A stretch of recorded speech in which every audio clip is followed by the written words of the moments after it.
J-O-E in the place to be. HB on the track, it's like ecstasy. Run a well of 7 years, what we drink and be. Trying to sling the dopest rhymes in the galaxy. Let me take a minute though and relax your mind. Sometimes these words can be hard to find.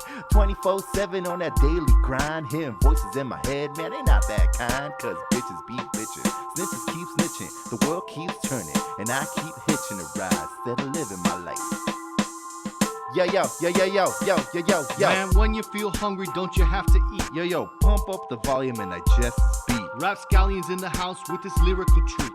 When we're done with you, you're gonna ice your feet. If the world ends tomorrow and you had one chance, Hey, yo, would you start the move like it's your last dance? yo, do something small in the past and present changes. Do something now, the future rearranges. Cause bitches keep bitching. Yo, snitches keep snitching. The world keeps turning. And you start living your life instead of hitching a ride. Welcome, rap family. This is Rapping with Rapscallions. My wingman here, Joe Mesquita. We're all tuned in. It's been a little bit of a trials and tribulations. Let's go over our weekly Rapping with Rapscallions wrap up. We'll make it real quick. We've got a very special guest who's been very patient with us. How's your week been, Joe? My week has been non-stop. I mean, work has been really ridiculous this week for me. I'm not going to go into the details of why it's been ridiculous, but it's just been very heavy. Heavy to the point where you feel like your back is just super stiff all the time, and it really hurts, and you can't turn or do anything. So that's why I'm happy it's Sunday, and I'm happy that I'm here with you, and that we have our great guest, who's a super patient person because of all the stuff that's been going on. But I'm just feeling blessed to be here with you guys, Absolutely. Sure. What about you, man? Good for my mental health to do this. This is my the highlight of my week is doing this show. As you guys might have guessed from the posts that we've been making, I've had internet problems. Electricity's been going in and out. The internet's been going in and out. It's been just wacko.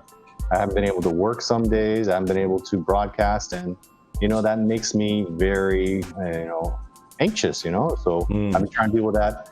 We'll talk about that a little bit later, though. I want to introduce our guest. As you guys have seen out there, it's very exciting what he does, and let's get him in here. Welcome to Luke Robertson, handle Metro. How are you doing today, Luke? Hey.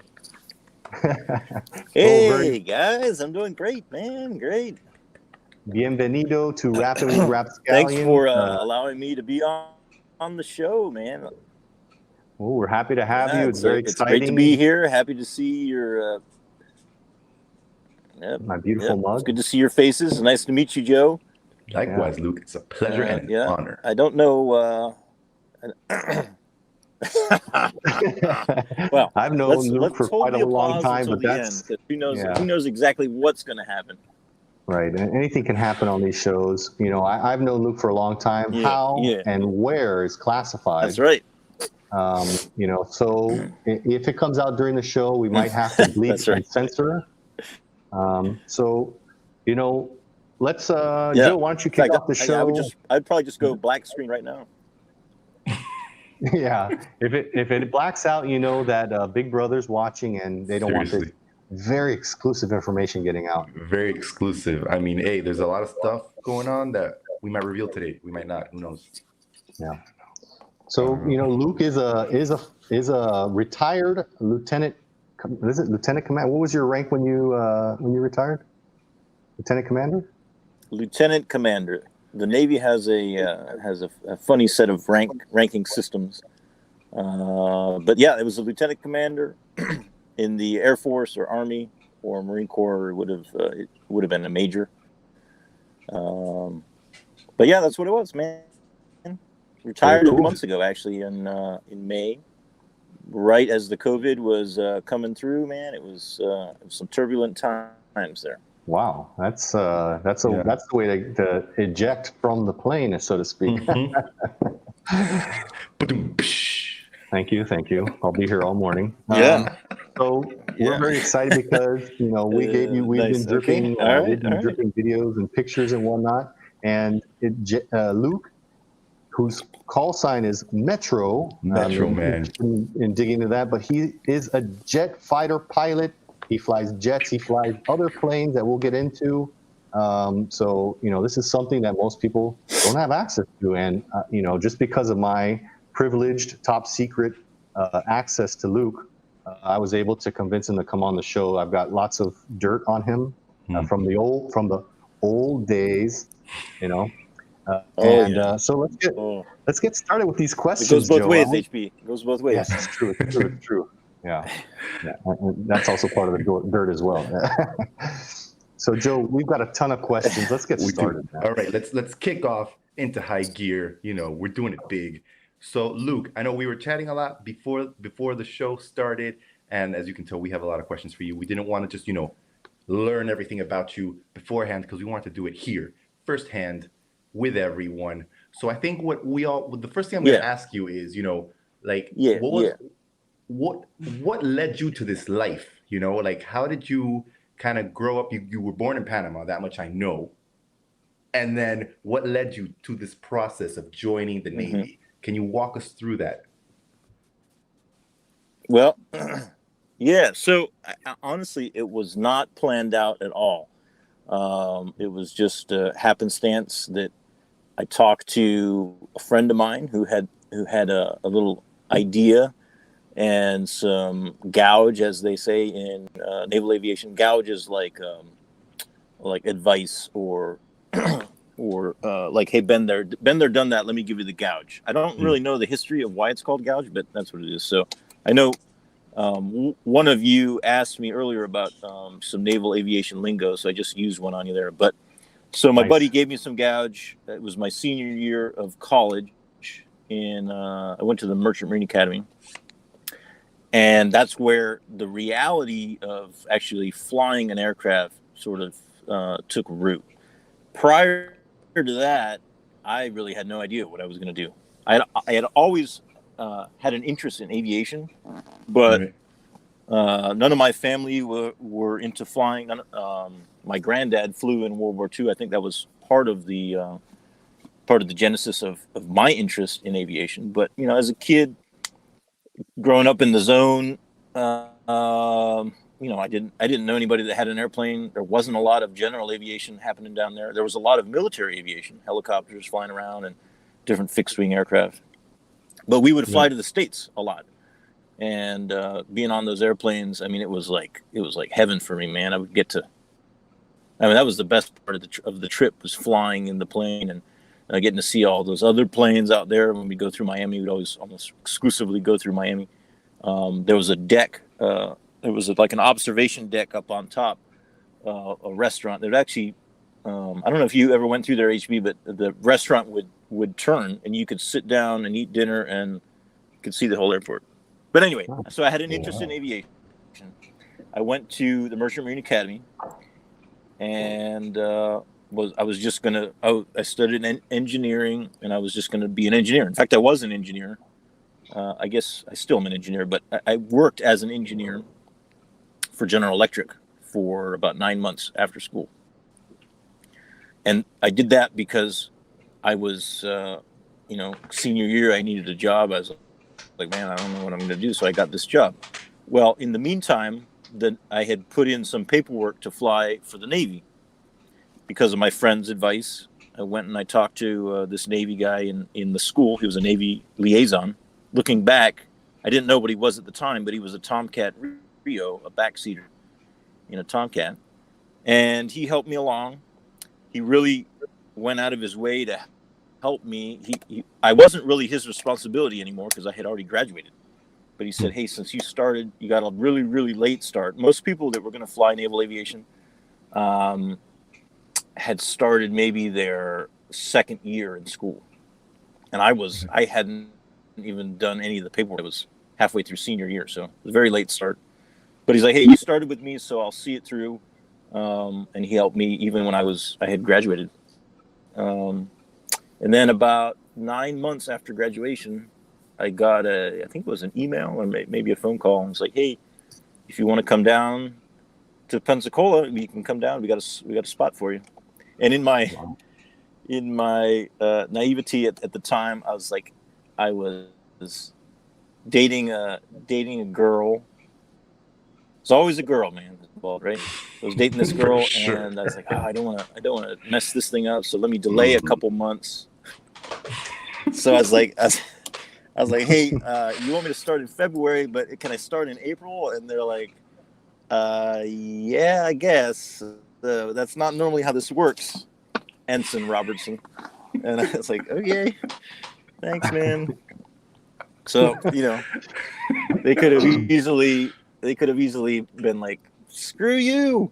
Yeah. So anyway, it was just my brother came out to see what are you doing in the truck? Why are you in the truck right now? This is very strange. But, anyway, that's how it happened. And so then I showed up in Pensacola in April of 2000, and I checked into what we call the BOQ, which is the back then Bachelor Officers Quarters. And the first morning I woke up and I heard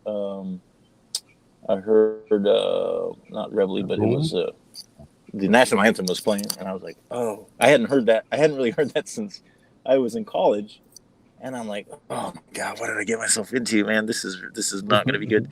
I really kind of panicked a little bit. I was like, oh, shoot, this is going to be tough, because I had to put my uniform back on and get back to it. I had been what was I'd been a civilian for about 9 months. But you were indoctrinated, so to speak, into the Navy. Did you know that you were going to fly planes, or you're just in the Navy?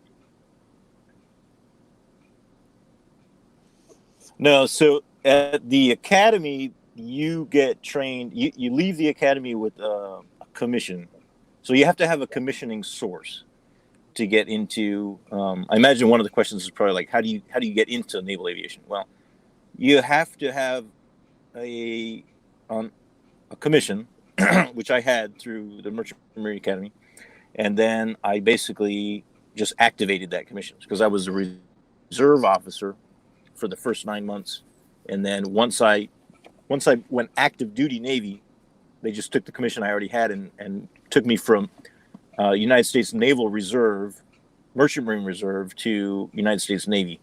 It was a seamless transition. Right? It was just the stroke of a pen. It was done. Okay. And then you're in Pensacola. That's how my naval career started. But it was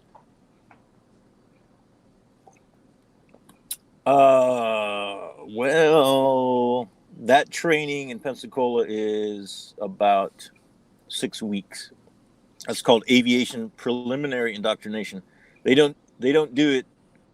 I'm sorry. It's about 6 weeks, but it's changed a little bit since I've been in the location and how they do.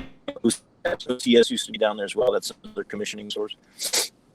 That's now in Newport, Rhode Island. But to answer your question, it was probably, physically sitting in an aircraft. I probably had a couple days before I touched one. It's not like I was flying it, and it's not like it was an operational aircraft. But to finally sit in an aircraft and fly for the first time, I'm just doing the math in my head here. So it was probably about 4 months. Oh, wow. Wow. Because I went through all of API, then I moved to Texas, then you go through more training then you go through some simulator stuff, and then more training, and then you finally fly.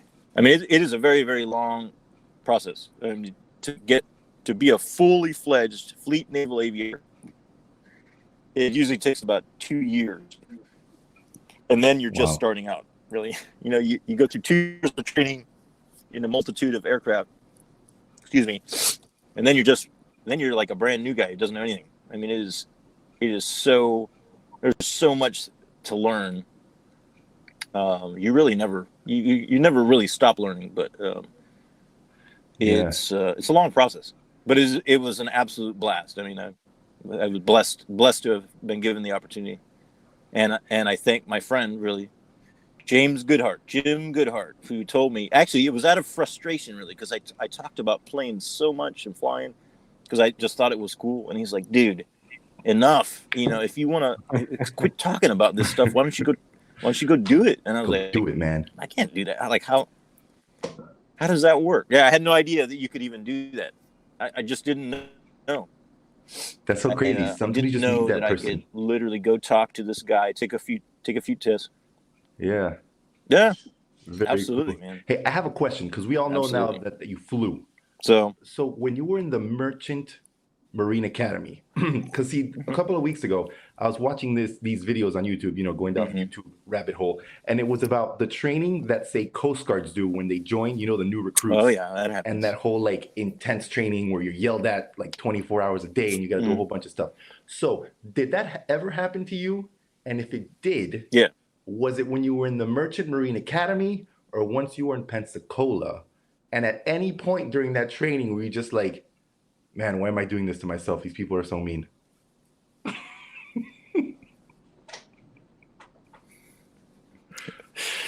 Yeah, it happens, man.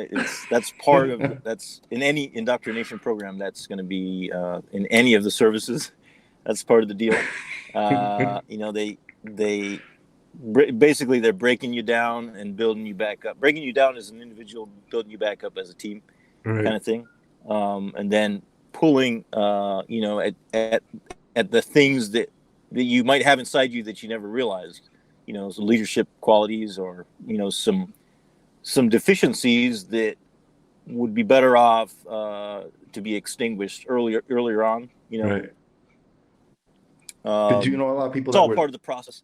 Did I ever think to myself, uh, well, part of yes, part of the deal for coming from the Canal Zone or Balboa is that Kings Point had, in order to go to one of the service academies, you have to have a congressional nomination.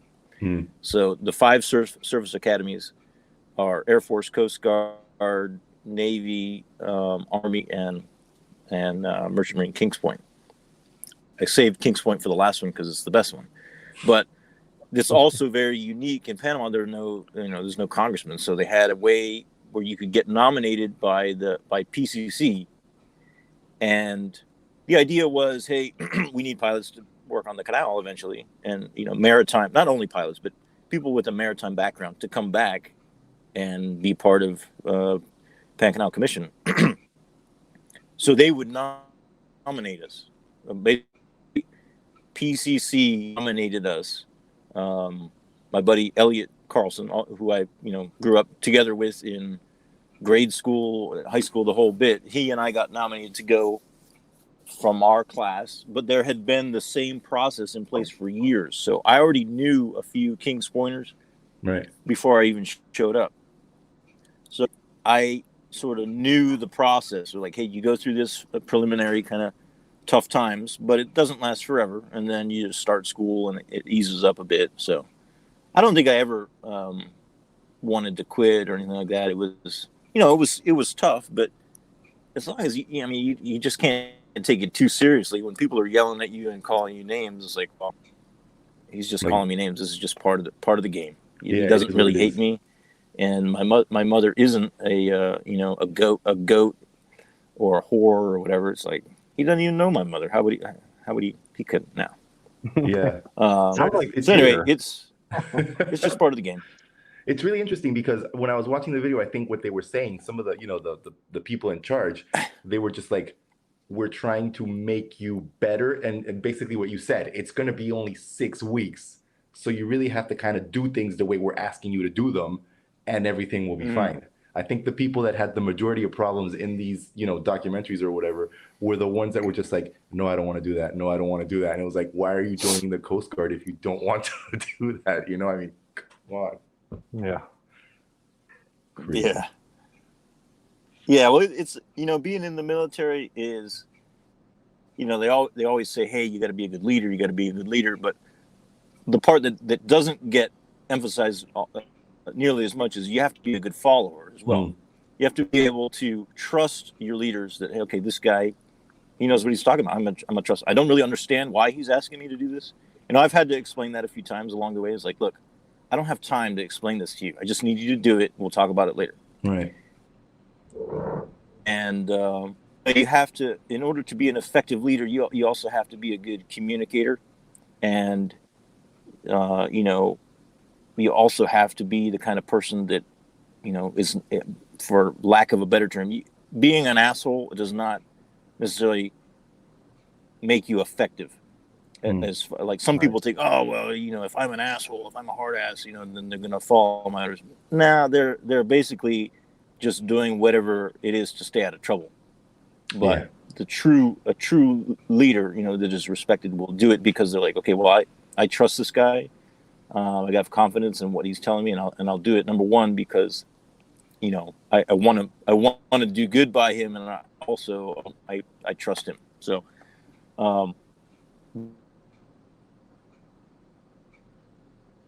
Follower. So I was when I retired, I had, or before I retired, I had folks that I was helping, training and whatnot. But I also had folks above me. You always have a chain of command. I guess you always have a boss, so to speak. We don't really typically call them bosses, but so it goes both ways.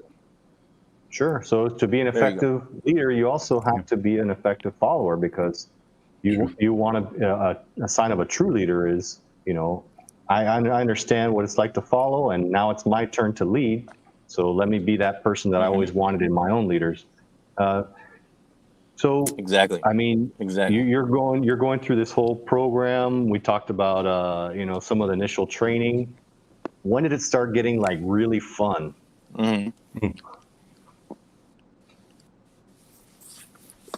Oh, dude, it was fun the whole time, man.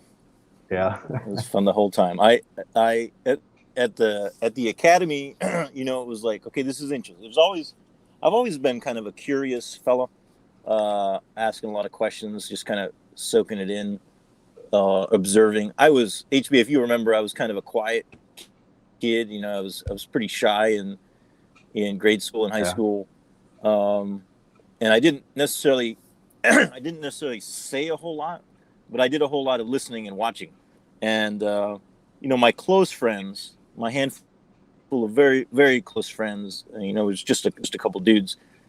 I would open up with them, and it would be a little bit different. And I wasn't nearly as confident in big groups, but as far as like when it became fun, I just thought it was interesting. The whole process, it was interesting for me, and it really was cool once I got down to Pensacola.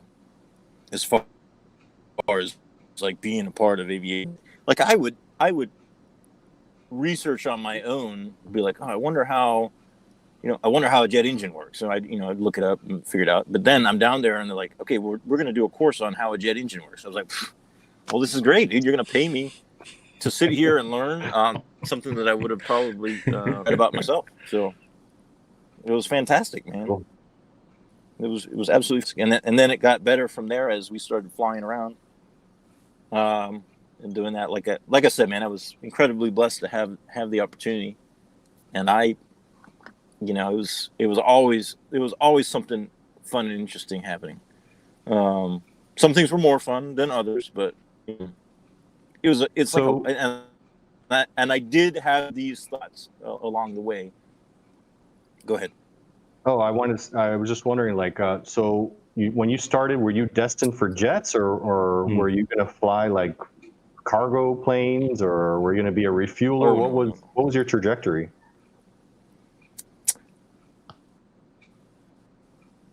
Yeah, trajectory. Yeah, I like how you splice that in there.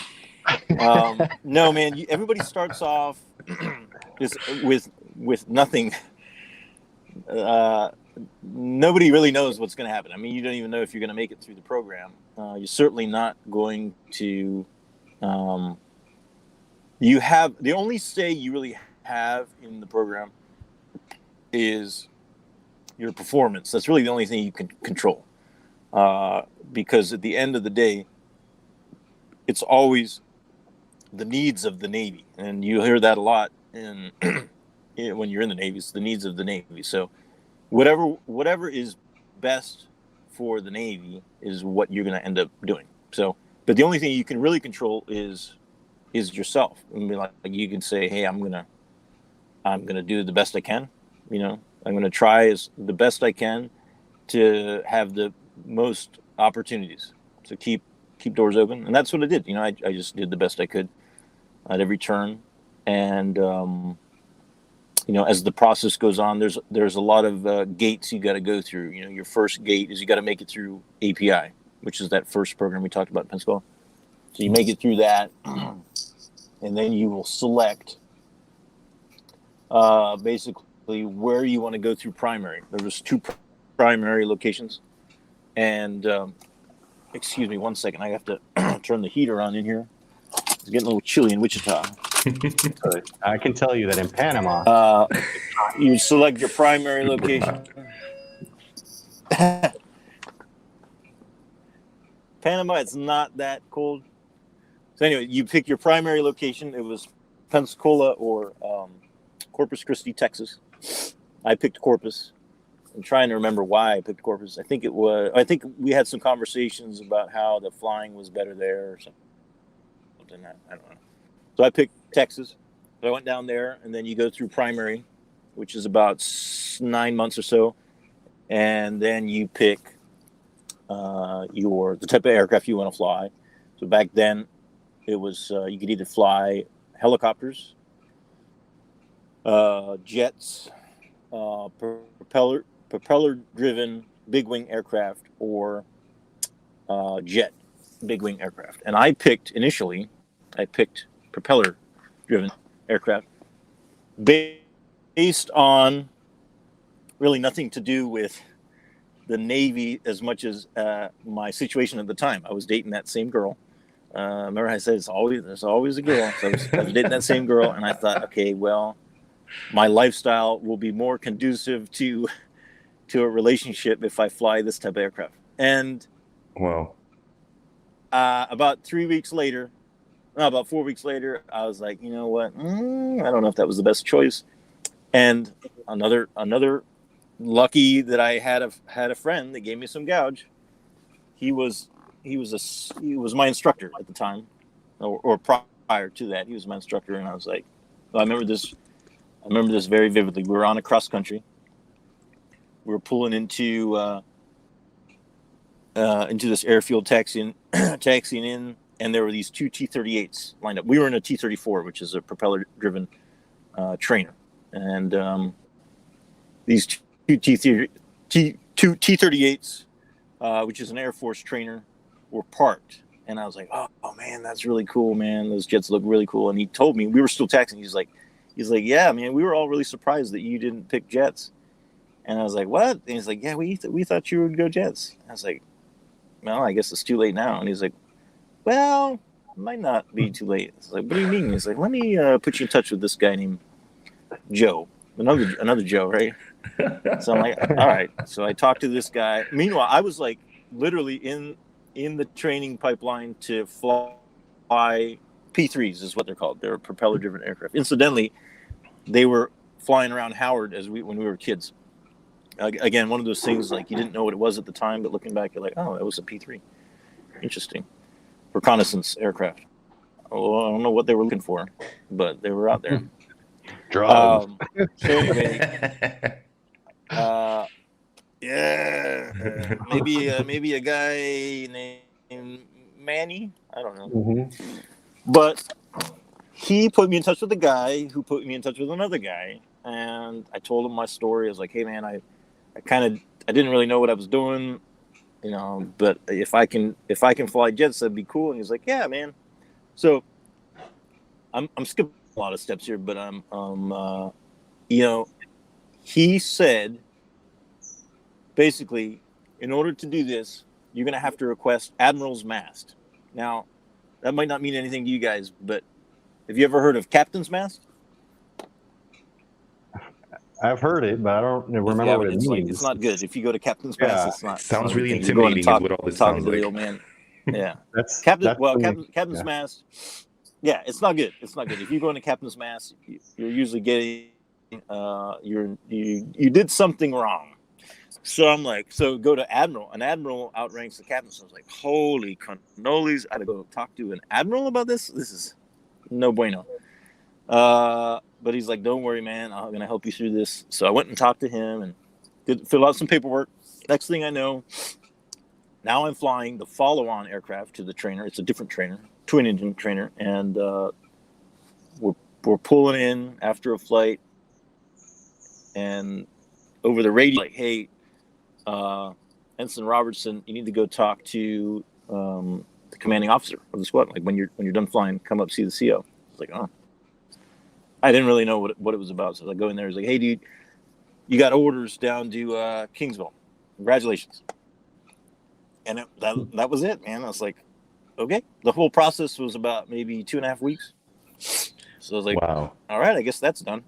So then I pack my stuff and go down to the next spot. But when I was leaving, when I was checking out, I remember this guy. He was kind of but he told me, he's like, and I could tell he was not happy about how things had gone. He's like, all right. And he kind of pulled me aside. He's like, is your dad like a congressman or, someone big in the Navy? I was like, oh, my dad's not even in the Navy. He's like, well, we don't typically like it to go down like this. And I was like, dude, I don't know. I just talked to this guy. But what had happened was, so this guy that they had sent me to talk to was the admiral's aide. I had only been in the Navy for like 9 months at this point. I didn't really know who I was talking to. And he was a Blue Angel. He was going to be a Blue Angel. Wow. And I think in his mind, he was like, all right, well, we got a dude here that did well, and he wants to fly jets, and, I'm going to support him. So he walked my package basically to the admiral. Was like, hey, Admiral, sign this. Admiral signed it, went back down the chain, got basically told, hey, pull this kid out of here and put him over here. And then that's how that happened. So they saw some talent in you. They saw that you had the right stuff. They saw you had the right stuff. Yeah, man. They saw something that I don't know what they saw, but they saw it. No, but this guy, the instructor pilot who gave me that advice, he gave me probably one of the best pieces of advice. And he said, in the Navy is small. Naval aviation is even smaller. And pardon my French here, but he said, don't be a dick. And I was like, that's an odd thing. He's like, yeah, don't be a dick, because there's only like 1 degree of separation in naval aviation, and word will get around that you are, not cool. And, I followed his advice, and it helped me out. Wow. It was hard to not be a dick, though. It was really, really hard. I can attest. I've known you my whole life, and I can attest that you're not a dick. You're naturally, witty and fun person. Yeah. So yeah, I think that's probably what they saw in you. That you're intelligent, you had the abilities. Yeah. Seriously, man, that's a really cool. That's a feel-good story, is what that is. I think what it was. Yeah, I think really what it was, guys, was they needed someone to be the face of naval aviation, and then they're like, saw this, it's a fit. He's a shoe-in. He's handsome. He needs to be there. So The face of naval aviation. I'll take it. It's really funny when you mentioned the Blue Angels, because when I was a kid living in Miami, as well. Yeah, totally. It's part of being an aviator, right? When I was a kid living in Miami, my brother loved dragging our family, my older brother, to like air shows, and they would have loads of these. I don't know how many I've been to. Yeah. But one of the we'd always see the Blue Angels like zooming around, and I was always like, oh my God, the Blue Angels. And I was like, yeah, those are naval jets, right? I'm assuming they're naval jets now because you mentioned it. And I had a little Blue Angel die-cast plane, and I was always kind of looking at it because I thought it was so cool. The Blue Angels. My dad actually, my family, I'm Henry Bell Toohey III, but Henry Bell Toohey, my namesake, was a naval test pilot, and then he died in a plane crash. And then my second grandfather, Kepke, Lau Kepke, was also a naval aviator, and he was the captain of Coco Solo here in Panama. And my dad actually got to fly with Blue Angels. Whoa! He didn't pilot the plane, but he got to sit in the plane, and they took him flying around. And he wanted to be a naval aviator, but he had That's very cool. He had astigmatism in his eye and wasn't able to pass the sight test. Hey, on that, HB, actually, because that's an excellent segue to the next question I have. That's cool. So before we go into your life as a pilot, because now we know that you're zooming along. You're the golden boy of naval aviation, man. You're doing great. You're gonna do great things. Were there any that's right. people? Never made any mistakes. Were there any people, any buddies of yours that you had along the way that didn't make it? Like, what excluded them, and what could exclude other people from potentially being pilots? Well, yeah, man. There's plenty of dudes that didn't make it for various reasons. Starting off with my first roommate at Kings Point. He was a nice fella, but right away he's like, "Man, I don't think this is for me." And we were basically you're thrown into a room with another dude. Like, I don't know this guy, just like any other college, except we're going through kind of a tough time, and there is no real talking to anyone else when you're not in your room. There's just like you're either getting talked to, or there's just nothing going on, or you're studying. So anyways, we would get back in the room and we'd be like, "Oh my God, I can't believe that." And he's like, "Yeah, I don't think this is for me." And he was struggling a little bit. I think he was really missing his girlfriend, and he ended up peeling out of there and doing something else. But then along the naval aviation side, certainly cool issues that they don't know about. When you go through that indoctrination part, there's a very intense medical screening. I mean, you've been screened medically prior to that, but then you get screened again. And then from time to time, there'll be injuries. There'll be academic failures, of course, which would weed you out. And then there's just aviation-related things, like in the performance in the aircraft, which you can't really predict. I mean, you can't really predict that you're going to get violently or seriously airsick every time you go flying. And we've seen that a few times. And the Navy, all of aviation has programs to try to combat that. And we actually call that program's called the spin and puke, because you literally are in like a spinning. It's almost like a amusement park ride, but you can't. It doesn't last like 2 minutes. It keeps going. It keeps going and going. But it's trying to act you to that sort of vestigial bouncing around. And sometimes you just can't. You can't. Recover from that, and that's unfortunate, because how do you predict that that's going to happen? So those are the things along the way. Once you get into API, there isn't a lot of like, "Hey, I'm quitting because it's too hard." Usually, you end up not making it because of some failure, whether it's a failure of your mind or your body. Right. And I say failure, it's really, not, you haven't really failed. You just didn't meet whatever criteria that they were looking for. Doesn't mean anything about like not smart enough or not strong enough, anything like that. None of the physical things that we did were intense. I mean, you had to be in decent physical shape, but if you had a heart murmur that you didn't know about and they discovered it there, well, dude, you're done. Or sort of losing consciousness, for example, is a deal breaker. And you could lose consciousness for any number of reasons. You could fall down and hit your head and be unconscious for a couple minutes, or you could have some sort of accident. But they really don't like it when you're unconscious. So, that has happened in the course of flying. Sometimes you lose consciousness, and that can kind of sideline you there. So there's a number of reasons to stop your trajectory as far as getting fully winged naval aviator. Right, man, that's really interesting. The losing consciousness thing. I guess it makes sense. Did that answer the question? Yes. Yeah, it did. And I'm loving the spin and puke. Yeah, thing. if you're Sorry, go ahead.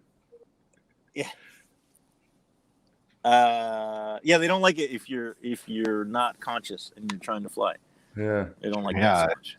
Yeah, it's a pretty expensive piece of hardware you've got there. So you lose consciousness, you're going to lose your life. You're going to whoever your co-pilot, and you're going to no bueno for the Navy. So Here, I thought for the like throwing up when That's you're on a right, plane. no bueno. I thought you were gonna give us some like sort of special technique where they sat you down with a therapist or something to try and discover why you were vomiting. But no, they just spin you around. they put you in a washing machine. And you know what you can do is eat ginger. Eat ginger. Yeah, eat ginger. Chew on some ginger, or ginger, man, helps with nausea. Oh wow! But now we know the spin and puke will really it's like you're in this seat, and they spin you, and it's dark, and then they'll change the lighting, and they spin you some more. And I mean, there's science behind it. It's not a torture chamber necessarily, but there's not a monkey. Sometimes it works, and sometimes it doesn't. But it can be pretty. Yeah, it can be pretty brutal. Wow. Thankfully, I didn't have that happen. Now, I have been airsick, maybe twice, and both times it was brief, but it was because I wasn't flying. You're very way more susceptible to becoming airsick. You are. Not in You see control. that, guys? Yeah, we got a little latency. If you're not in control. Okay, here we go. You're back. So, very cool. So fix the latency, man. it's on your side, brother. You got to talk to the CIA. They're trying to block our communications here. They don't want people to know about the spin and puke, man. Top secret. Wait a minute. Am I losing connectivity here? Is that me? Yeah, I think you're a little slow on your sides, but there. Let's keep moving along. We'll keep pushing through. So you've gone through the spin and puke. You pass all the tests. You meet the criteria of being very handsome. You're the ace. You're the face of the Navy, the face of naval aviation. So now you're ready to break the sound barrier, right? I want to hear about that fast experience. We talked about spinning around and almost puking, but let's get to the adrenaline, man. Mm-hmm. Yeah. Well, certainly, man. Certainly. Do we? But I want to make sure my connectivity is 100% here. So, Okay. HB, you have an intruder behind you. There's an intruder behind you. Take evasive action. There you go. So when probably, I mean, everybody wants to know about what it's like to bust through the number or break the speed of sound or punch through. It really is, for the person doing it, it's sort of like a non thing. They're like, literally, if I was flying right now, I'm going like 0.99, and then now I'm going 1.01, and then, like, it just happened. Did you see it? It just happened. So it's like, okay. So that part, yeah, really, all it is if you have steam gauges, it's like a little tickle on the steam gauge, and then boop, it goes through, and you're like, okay, I'm there now. I'm going really fast. But for someone on the ground, it would be an intense sound if it was happening, because there is, as an aircraft is approaching, going supersonic, there is no sound because the whole nature of the sound waves and whatnot. So as the aircraft is approaching, you don't hear anything, and then all of a sudden it gets pretty much a beam you, and then there's just like boom, and the sound of the aircraft is then present. So that's the sonic boom, as they say. And we would do that. A couple things. And I got to watch what I say here because it's highly classified, but they declassified it just for this interview. No, but going supersonic really takes a lot of energy, and to push the aircraft through that barrier, it takes a lot of energy, which takes a lot of thrust, which takes a lot of fuel. So the only time you do it operationally really is if you're trying to get somewhere very fast or trying to run away, literally. And there is, it's other than that, it's operationally, it's not really used because it just takes so much fuel to do it. Now, in the training environment, certainly we'll go out there. We're just burning gas anyway, so we'll do it just for fun. But I'm getting ahead of myself. But would you ever have like a dogfight or something while you're supersonic? Better than others. A supersonic dogfight. Whoa. Would that even happen, or that's just not possible? No, it doesn't. Like bullets can't go faster than sound. Well, it's faster than a speeding bullet. No, it's not that, HB. It's more just the dynamics of the thing. In a dogfighting scenario, when you're talking about dogfighting, you're talking about what we call within visual range. So you can see the guy with your eyeball, and then you would not be going supersonic at that time. You could do it, but you're either, if you were going to go that fast, you'd be trying to get away from the guy or trying to chase him down. But then once you're up close to him, probably not going to be supersonic. I feel like it's in Star Wars when they go into but beyond visual range. So when they're doing their jump, their hyper jump or whatever it's called. I think it's Spaceballs when they go in ludicrous speed. Nice. You guys seen Spaceballs, right? Oh yeah. Which part of the movie are we in now? Ludicrous speed. Yeah. Then have you ever been in a dogfight? We can't go back. Yeah, tell us about a dogfight. Because if you got to see the guy's eyeballs. I have not been in a dogfight. Oh yeah, no. When eyeballs, I mean like you see him with your eyeball, not with some sort of sensor. You know what I'm saying? The new classified eyeball sensor coming 2021. Yeah, there you go. HB, no, I have not in a combat scenario. The fact is, in the past 20 years, we really haven't had any. A handful, let's say, of air-to-air engagements. But certainly in training, I mean, all the time, and that's what we train for. Two things, primarily an air-to-air engagement or air-to-ground. And since 2000, really most of, or 2001, most of the stuff we've done has been air-to-ground. I mean, by far. It's been delivering ordnance in support of troops on the ground or strategic strikes on different things. Okay. What's it like, Luke? What's it like to practice a dogfight? How do you practice a dogfight? Do you guys not really shoot at each other? Do you shoot like pellets that don't harm the plane? Like, how do you practice a dogfight? Well, you guys ever shot done like a paintball game? Yeah. Ever shot like paintballs? Oh, it's like that? It's nothing. It's nothing like that. It's absolutely nothing like that. It's like laser tag? But actually, there's a lot involved. It's not simply, hey, we're going to go out there and do a scrimmage, like play like Rams versus White and just make it happen. I mean, it goes back. There's a lot of different studying that goes into it. Learning about the performance of the aircraft and different maneuvers. There's like, literally, there are maneuvers that you would perform prior to ever engaging like that. You would perform the maneuver first by yourself. I like one aircraft, and then you would do it. You would perform that maneuver now while you're fighting another aircraft. So it's a step-by-step process, culminating in an actual engagement. And then those engagements themselves are set up.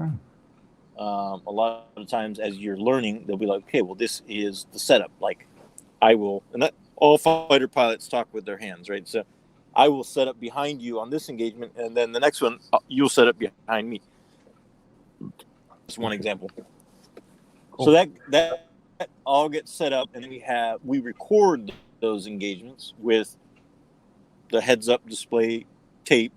There's also a way to record positions with a recording device that you can play back later, and then you do the engagement, and then you basically a few different engagements in the course of an hour, and then you come back and you debrief the whole thing, and you have goods and others. So some things you'll do well, other things you didn't do so well, and there's always learning points to be brought out.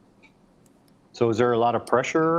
But during the actual, what's your mental? during the actual engagement, it's it's pretty intense because you're oftentimes you're pulling a lot of G's, which is physically demanding. So it's sort of like it's not necessarily like running a marathon because it's not that kind of activity, but it's a lot of strain and a lot of grunting. Really, I mean, you're grunting to try to keep the blood in your head instead of pulling in your lower extremities. Oh, wow. And explain this. It takes a lot of. Yeah.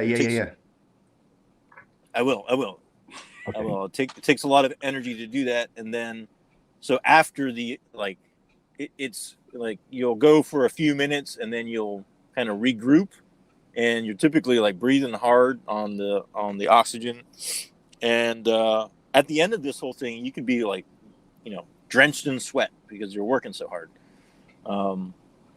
And it is intense. It's mentally intense and also physically intense. All right, the flight suit, the gear of an aviator would be flight suit, boots, and that's the basic stuff. Then when you get into jet aircraft, you have a helmet, you have a torso harness, which is basically think of it like if you were climbing on the roof of a house. It's like a harness so you can get slung up. That ties into a parachute. The parachute in the F-18 and F-14 sits in the back headrest of your seat. And the seat itself is what ejects you when you want to eject. So you have a torso harness, and then you have a survival vest, and then you'll have a G-suit. And the G-suit is wraps around your legs and your abdomen.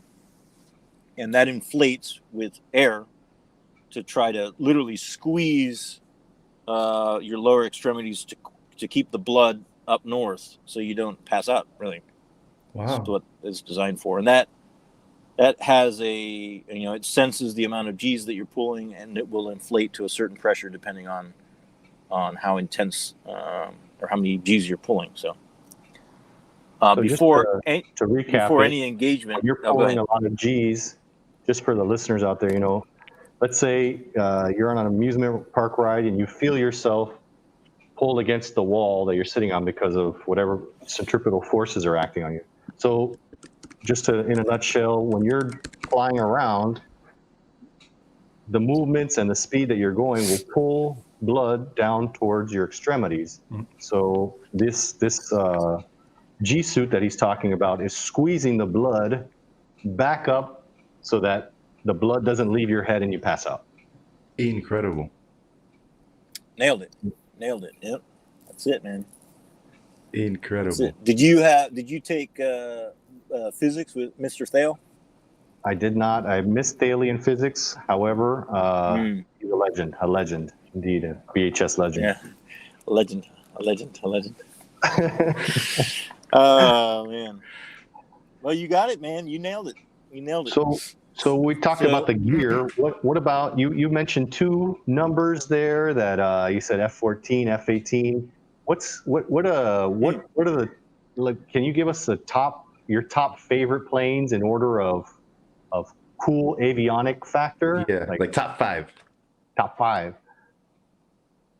Top five. Wow. I mean, we're going to list all of them there, right? There's really not that many planes in the Navy inventory. I'll start with the Navy's premier and best fighter ever built, the F-14 Tomcat. Grumman F-14 Tomcat has there's no aircraft in superior to performance and looks. And when you're fighting the enemy, it's really half of it is how you look, how cool you look. So if you can look cooler than them, you've almost won the battle right That's there. the intimidation And that's factor what the right there. Tomcat provided. Yeah. That's what the Tomcat provided, a supersonic aircraft to deliver air-to-air weapons of destruction and dominance. There will be no other aircraft that even comes close to its sex appeal and fun factor. Cool. Yep. Nailed it. Hey, so I want one seriously now, though, man. How the can I get one? Tomcat, yeah, I want one too.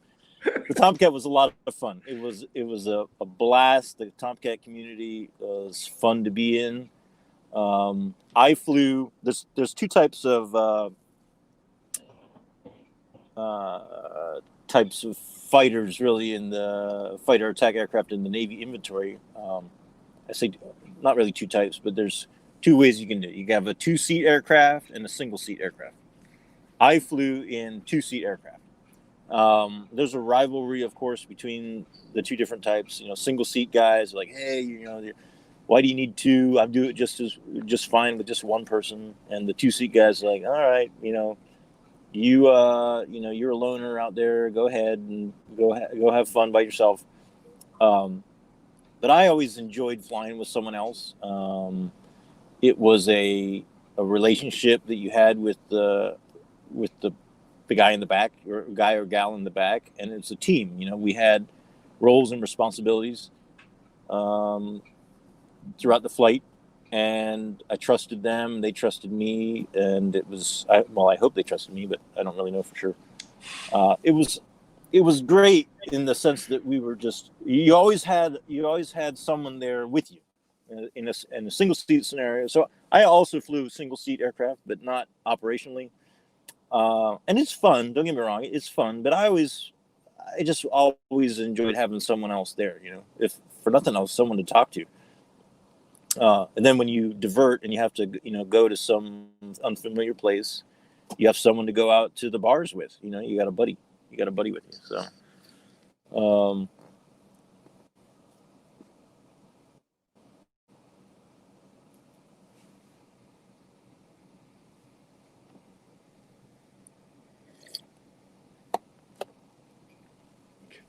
And then my second question is nothing to do with ejecting from a plane, but so if you're on a 2-seater plane, right? Can both of you fly? Or is one in charge of the flying and the other one does like other technical stuff in the background? Like, what's that like?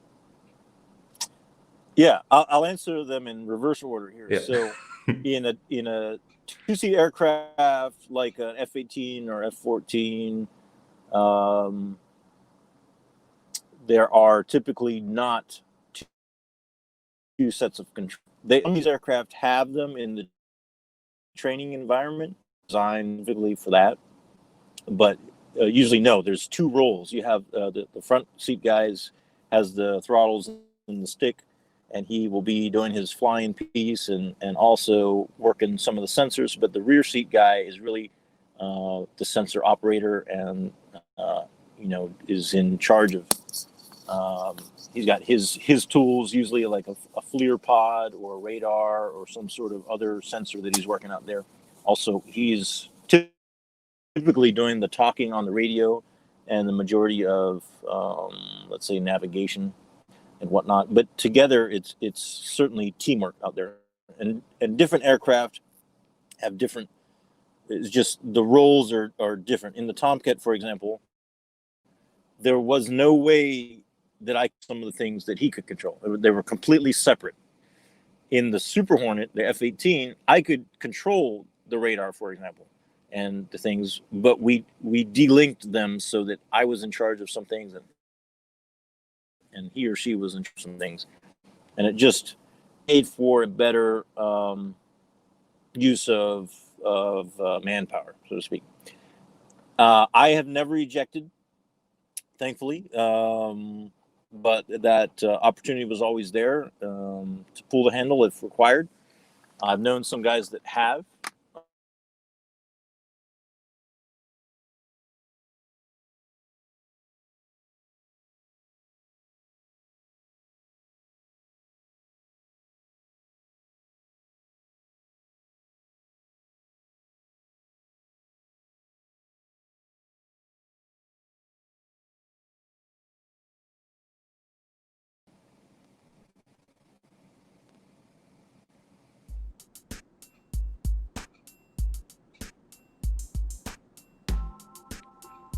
ejecting and guys that hadn't decided not to eject. But then if they decided not to eject, did they decide not to eject because they were attempting to land the plane?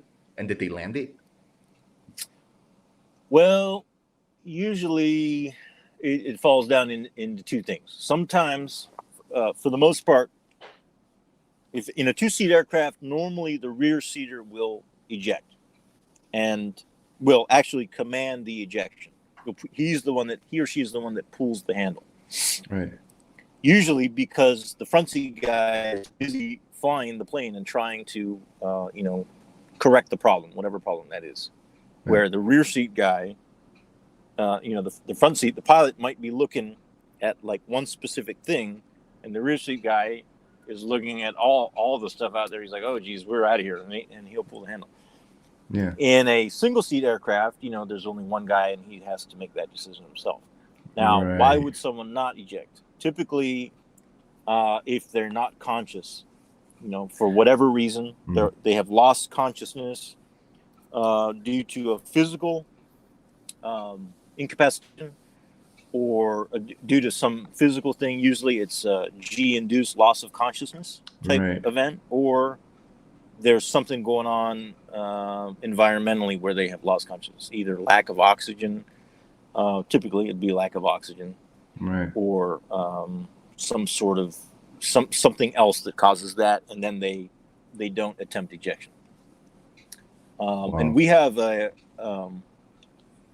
going down a little bit down a rabbit hole here, but I was always very interested in crash investigation, like what causes those crashes and how to prevent that sort of thing from happening again. So I was lucky enough to go through a school, a specially designed school for it's called safety school or aviation, to be an aviation safety officer, where we learn some of those things and how to investigate a crash. And there's an amazing amount of information that could come from looking at the different structures of the aircraft and the positions of the controls and the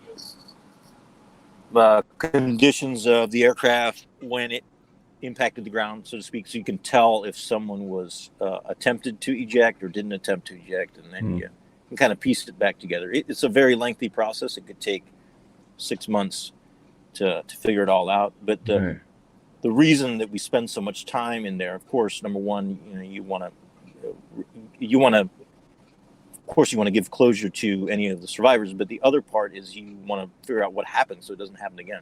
Yeah, and there's been so many lessons learned through the losses of our friends and squadron mates over the years, that you learn a lot.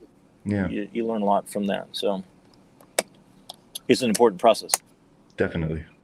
But so the guys that have ejected, friends of mine that have ejected and survived, typically the story is, hey, I pulled the handle, like everything was happening in slow motion. I pulled the handle.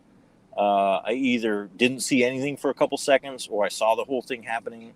The seat fired, the canopy will come flying off, the seat fires. You ride the seat up for the first few feet, and then the rocket motors fire, and then off you go. And depending on your altitude at ejection, it's called seat man separation, but you could separate from the seat almost instantaneously, or you might be in the seat for a little bit if you had a high altitude ejection. And then you get the parachute deploys, and then you'd ride the parachute down. Unfortunately, a lot of ejections occur very low to the ground, and just within very close to the ground, and not much time for all of that sequence to happen. The canopy, the seat to fire, the parachute to open up. So guys typically get, one or two swings in the chute is what it's called. So like the parachute opens, and you're like, whoop, whoop, and then you hit the ground. So wow. There's not a lot of room for error. And the seats, the ejection seats that are out there today are, absolutely fantastic. They can do amazing things, almost defying the laws of physics. I mean, there are certain things that they can't do. You can't, be upside down 10 feet above the ground and eject. The seat isn't going to fix that problem. But you could be on the deck. You could be just sitting there on the deck. That's called a 0-0 ejection. No airspeed, no altitude, and then you punch out, and you'll get a swing in the chute, and walk away, type thing. So I have some questions. Really some interesting terms going on here. Like you say, on the deck is, I imagine that's the deck of an aircraft carrier. That's right. And it's also land. Is that across all jet aviation, or is that just a Navy term? The deck? Yeah. Let me think about this for a second. Well, I don't know for certain. The hard deck is something that goes across, I think, all spectrums. Mm-hmm. But the Air Force and the Navy use different terminology.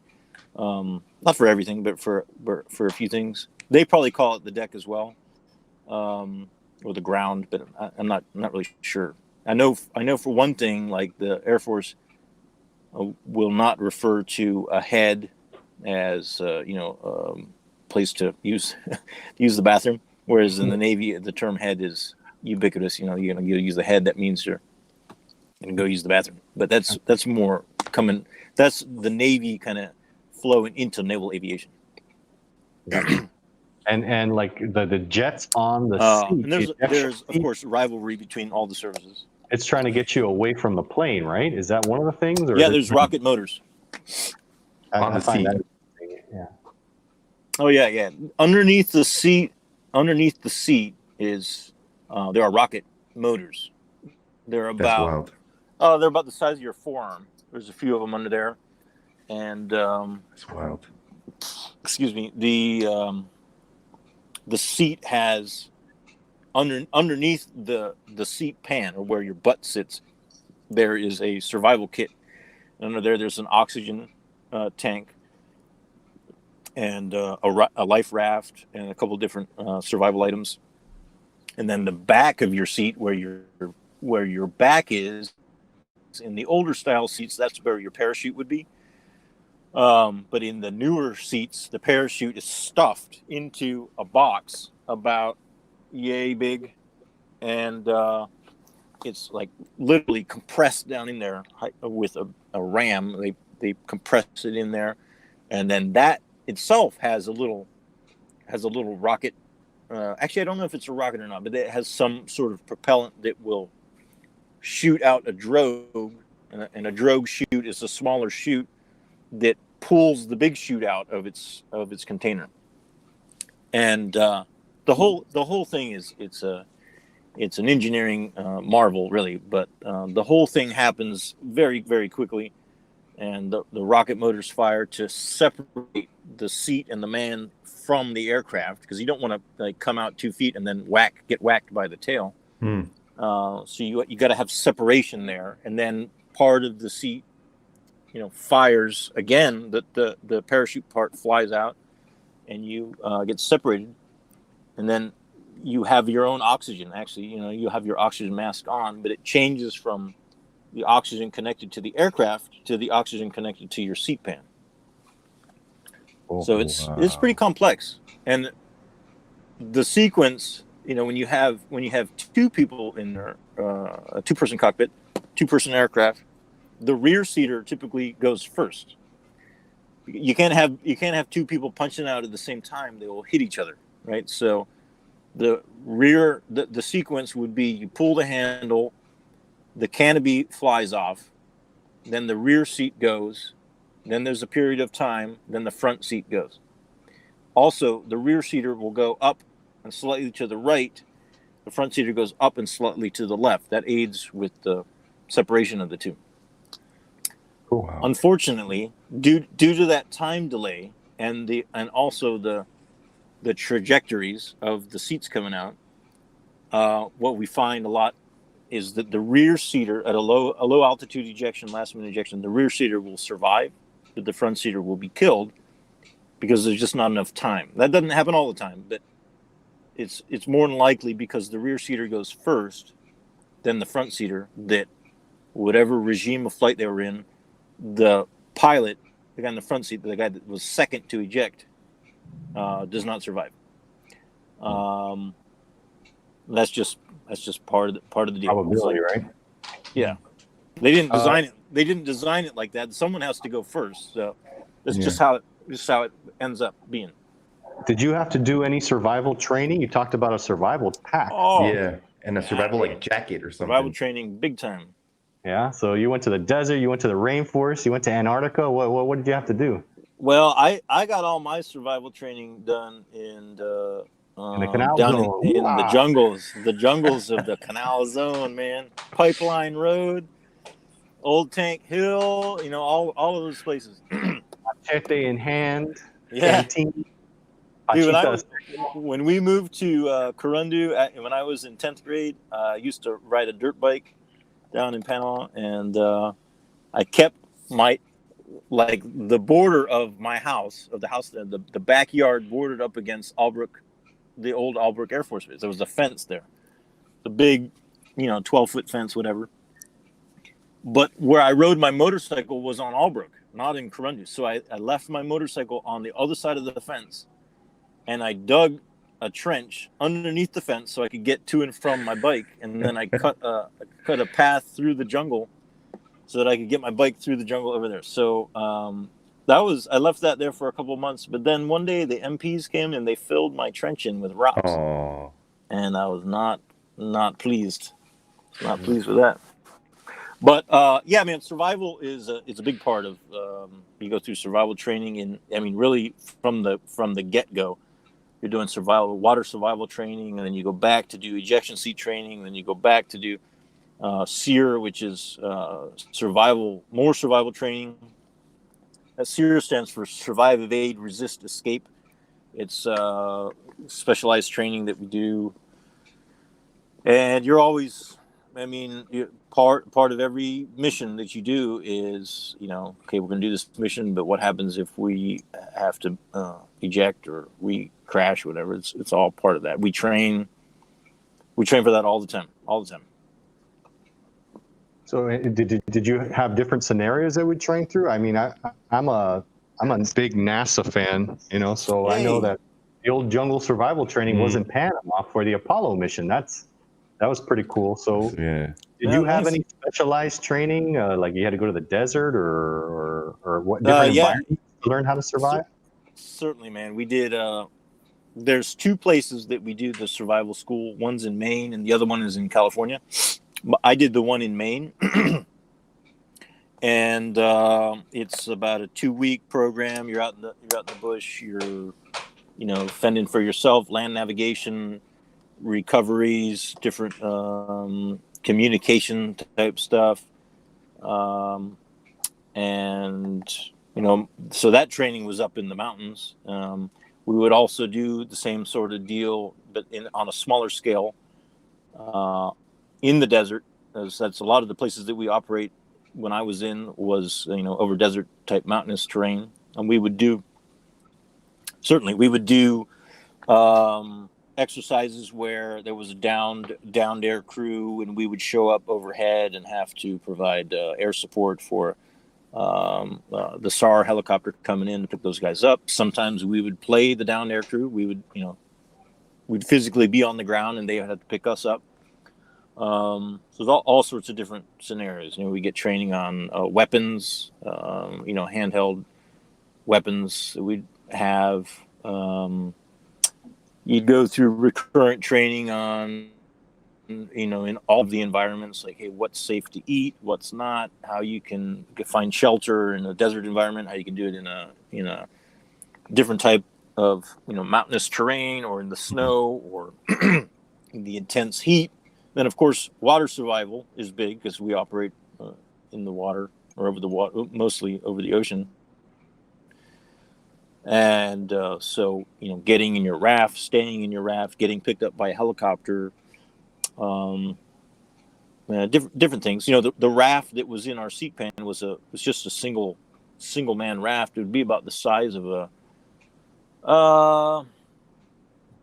maybe the size of like the trunk on any of your cars would be about that size, square footage. It's not very big. I mean, you certainly could not lie down in it. You'd be like knees up to your chest. Your feet would be at one end and your head would be at the other, but you were kind of scrunched up. What'd you say? So it's like a bath, that's maybe the size of a bathtub or something like that? Yeah, about the size of a bathtub. Yep, that's about right. And it has a. So hopefully you wouldn't be in there for very long, but yeah, most of the time when there's an ejection, and there's these people get picked up almost immediately or within a couple hours because there's a lot of assets flying around. You go down and they'll know where you are and they just need to get over there and pick you up. So there hasn't been a lot of, since we're operating mostly in friendly territory, the waters that we're operating in, we dominate the water, right? So we just go and pick our guys up if they have to be picked up. Just to backtrack, you mentioned as far as planes that you piloted, you mentioned the F-14 Tomcat, the F-18 Hornet. Is there any other fighters that you had the privilege to pilot? Well, so not really. I started off in the F-14, and there were 3 models at the time when I was in there. It was the F-14A, B, and D. I don't know where the F-14C was, but they didn't exist. I flew the F-14B, and the F-14 was designed in the 70s and been around a long time. The ones I flew had been modified and upgraded with big motors. There were two types of motors. There was a Pratt & Whitney motor and a General Electric. And I flew the one that had the GE motors. They were more powerful and more reliable, really. And we had a better HUD.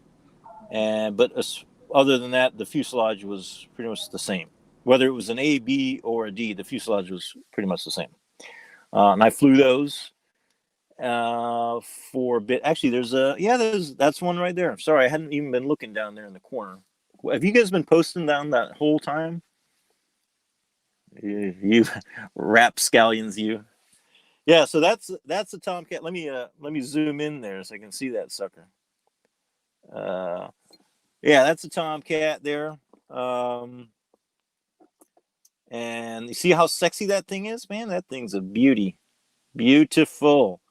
You got ones with the wings pinned back? Yeah.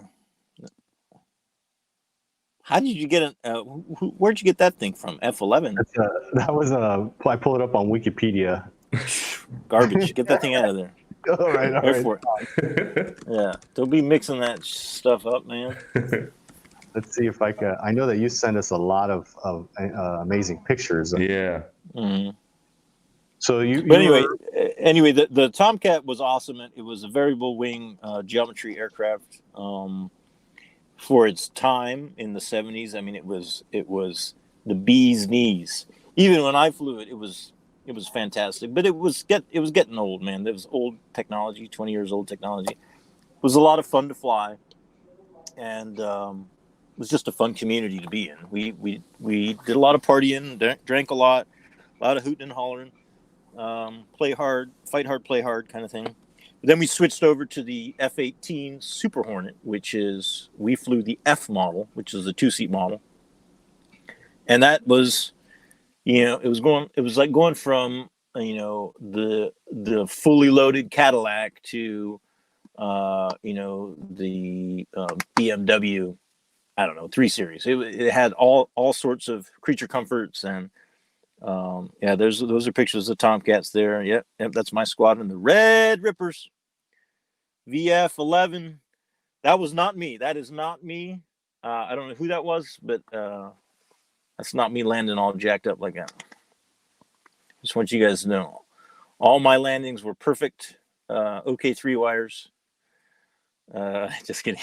I was not I was not the best ball flyer out there, but I was safe and I was consistently safe. That's all. Well, yeah. So the unique to naval carrier aviation is you had to land on the ship, right? So um, we have a way. Oh, that guy was going ballistic. You see that? We have it's called a Fresnel lens. This gets a little bit complex here, but so there's a landing system that shoots out a beam of light from the ship out into space, really not in space, but out to behind the ship, and you pick that up with your eyeball and you fly a glide path down so that you can land on the ship at a certain spot, right? Because the ship's not very. Leave that picture up for a second. So that guy on the left, that's a dude. He's like right outside what's called the foul line. There's a line. The landing strip on that carrier is not very long. It's like maybe 400 to 500 feet. Certainly not long enough to stop without an arresting hook and arresting system. But to the left, not in the picture, would be a light contraption that I was talking about that we refer to as the meatball because it literally looks like a ball moving up and down. It's not really moving up and down, but it looks like it moves up and down because you see it at different angles. And we could talk for approximately 1.375 hours on the meatball and all the different iterations of that thing. So we're compressing it into a very short amount of time, but you use that to adjust your position in airspace behind the boat, and you land, and all is well with the world. But if you don't catch one of the wires, then you set up every time for a bolter, and you go around and attempt it again. So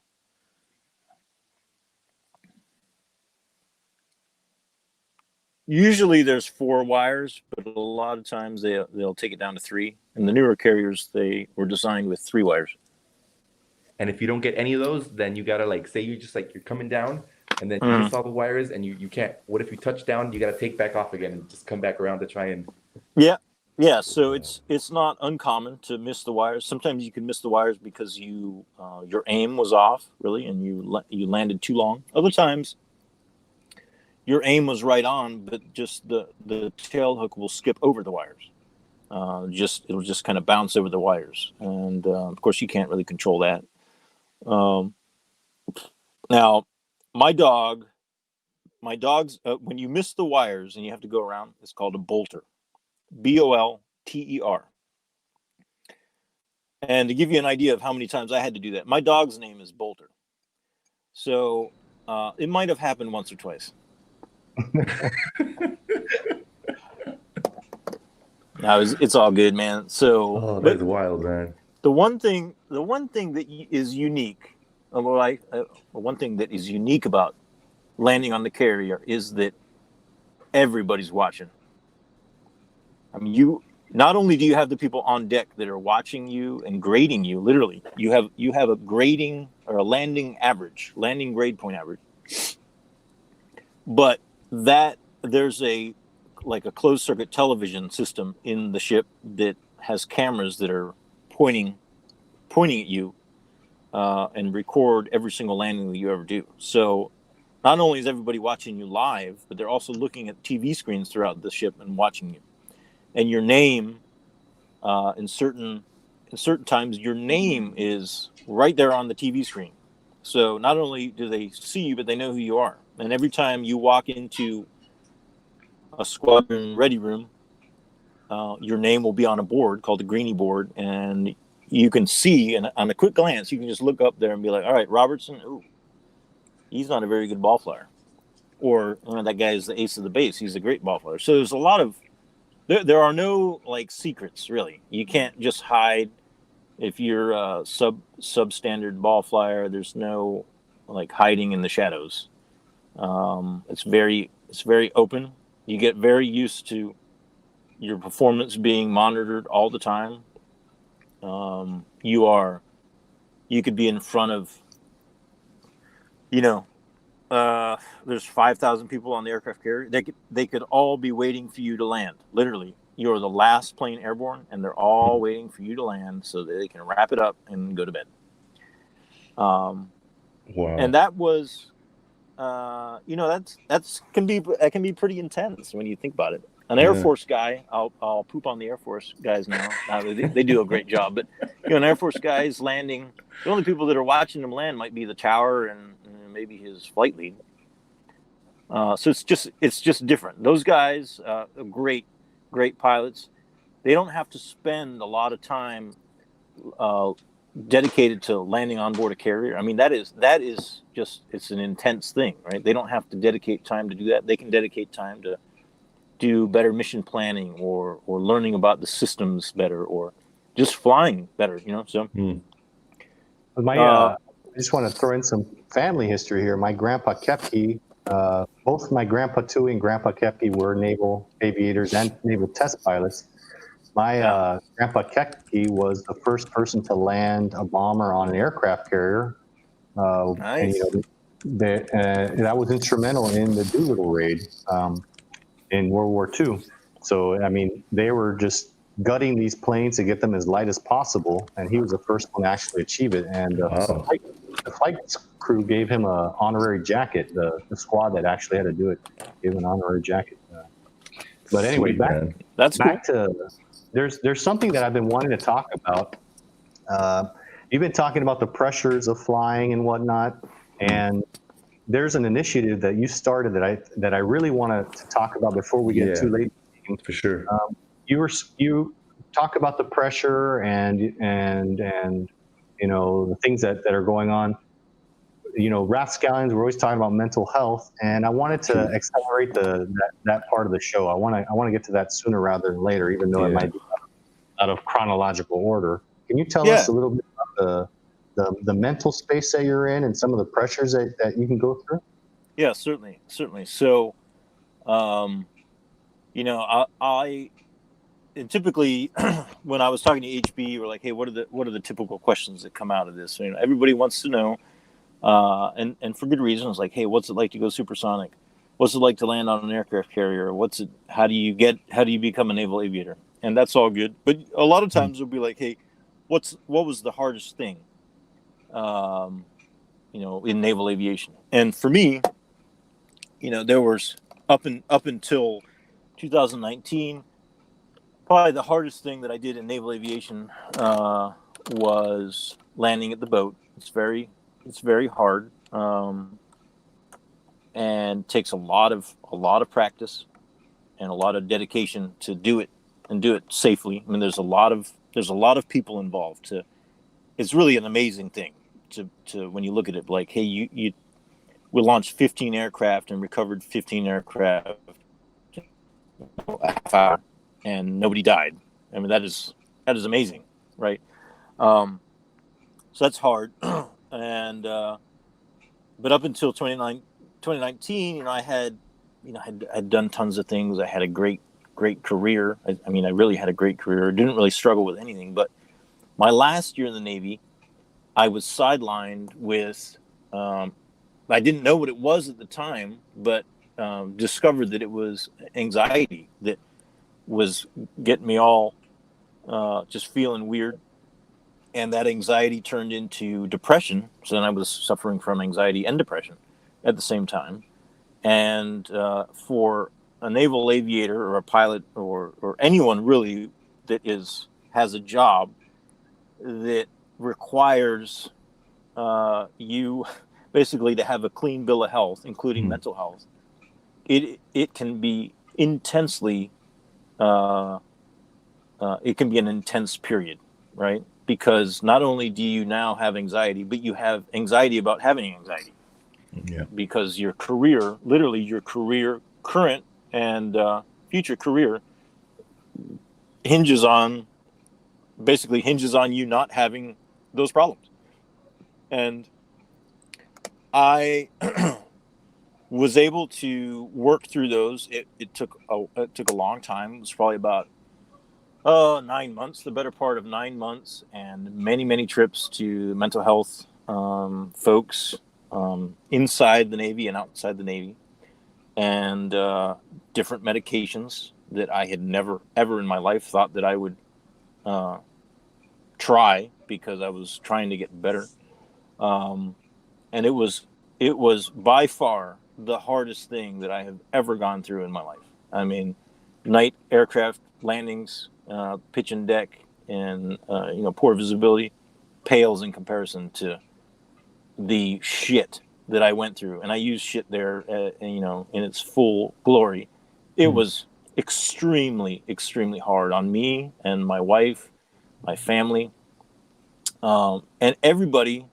I mean, I had a great support network. My friends were behind me 100%.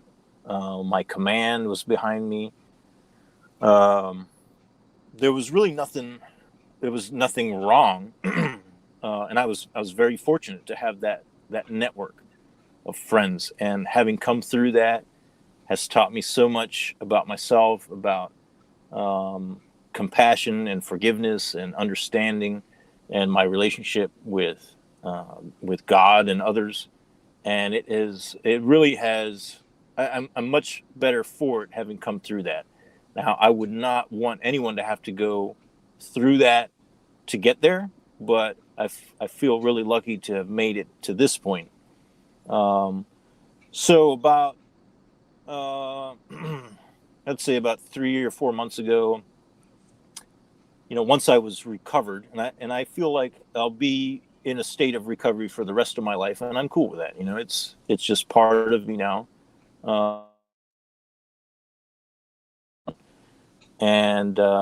But I thought, it was kind of messed up, how the way it works, and the way for a naval aviator, the avenues for repair, or the avenues for help, they're just not good. And I thought, I could maybe use my experience for good, for change, and to try to improve this. And for the most part, I think in this day and age, it's becoming more acceptable to talk about mental health issues. But there's a very heavy stigma in naval aviation and other fields. It's not just naval aviation, but in naval aviation in particular, and I have that's where my experience lies. We just don't talk about it, and we don't talk about it for a number of reasons. But the primary reason is that if you talk about it, you're almost immediately sidelined, and you stop flying. Well, every naval aviator, the reason they got into it is probably a love of flying. So you take a guy who's not feeling well, and then all of a sudden you're like, hey, by the way, you're not going to do the thing that you love to do most. That's very tough. Mm-hmm. Couple that with, oh, by the way, when you retire from the Navy and you want to go fly for the airlines, yeah, you're probably not going to do that either. So it is incredibly anxiety provoking. And so what happens is folks don't talk about it. And they don't talk about it until the point where they can't do anything. They've gotten to the breaking point, and then they talk about it. And usually by then, it's to the point where it has really affected your life. And so my goal was to change that, to bring mental health, basically, bring it out of the shadows and out into the open. And I thought, okay, nobody talks about it. And I say nobody. I mean, on a one-to-one basis, certainly people talk about it. Like if I'm talking to my buddy Brian, I'm like, hey, dude, I went through anxiety and depression. He's like, yeah, dude, I know it can be tough. I got a brother, I got a sister or father. Everybody has someone that they know that has dealt with this stuff, but we don't talk about it out in the open for the reasons I've already explained. Yeah. And they're very supportive. They're like, dude, we need to make a change. That'd be great. I fully support it. But as a group, we don't really do anything. Partially because operational guys like us, or like when I was in, we just don't have time, dude. That's a fight that we would love to fight, but we just don't have time. We got so many other things pulling at our pulling and you know, dividing our time, our days up. We don't have time to dedicate to that fight. And I understand. I didn't have time either. You know, prior to this, it wasn't a big thing for me. Like, I knew about it. I had people in my life that had experienced it. I was always very, you know, I think I had compassion for those folks, but I didn't really understand it until it happened to me. But now that it's happened to me, I fully understand it, and I'm able to, I think, articulate it better. But I'm also able to go out in front of whoever needs to hear it and be like, "Look, dude, I was," and when I, you know, there's a lot of kidding around about like, "Hey, I'm ace of the base" and all that, but quite literally, I did everything I wanted to in naval aviation. I got everything I ever asked for. I did well. I had a fantastic career. I wouldn't really have wanted to change a bit. And so I didn't get there by being a doofus. You know, I worked hard, and I was successful. And I also had a bout of anxiety and depression. And when you couple those two together and you're like, "Hey, dude, this is me. My name's Luke. I suffer from anxiety and depression, and I was a naval aviator, and, you know, it happened to me," then I think it's like, at least my hope is that people are like, "Oh, okay, well, he's talking about it, and he's still here, and he's got a career, and you know, he was a dude. Maybe it's okay for me to talk about it." So I've set up a program that I'm actually trying to get it airborne. Really, we're still on the runway with it, but what naval aviators really need is a safe space where they can talk about things without the fear of those things being documented, number one, and then being a part of their record for the rest of their life. Because unfortunately, once it's documented, it's like you can't take it back. And then you're either forced to lie in the future, or you're like, "Okay, well, now I'm not going to lie, you know, but I wear this scarlet letter for the rest of my life." Right, and I think that's, I'm sorry to cut you off, but I think you said some important things there. Like, just by, you know, it could be something as simple as knowing that other people go through that same amount of anxiety, and you going in front of people and saying, "Hey, I suffer from this." So, you know, just by hearing that might alleviate some forms of anxiety and depression, knowing that you're not alone and you're not exclusive in the way you're feeling. So I just wanted to put a special pin in that. Please continue with where you're at on your initiative. Yeah. So the Special Operations Command figured this out. Really, in 2015, they were noticing, after 15 years of boots on the ground, they were having increased rates of suicide and alcohol-related incidents and spousal problems, and they brought therapists into the squadrons, basically. And instead of having to leave the squadron to seek therapy, they brought them into the squadron, and they walk around. They're civilians, though. They're not in the Navy, so they have a little bit more leeway than traditional Navy medical professional would, to handle it as they see fit. And that's kind of how naval aviation is in general. We take care of each other. We take care of our own. If we can handle it at our level, we will. But there's certain things that you can't. You can't. Once you go to Navy medical, for example, your squadron really can't do anything for you. You have gone into the next a different segment of the Navy, right? But if you bring these contractors into the squadron, then we can kind of handle it in-house. And what they found was that it didn't happen overnight, but over the course of 5 or 6 years, it became just part of the daily routine. Is, hey, I'm going to go talk to Dr.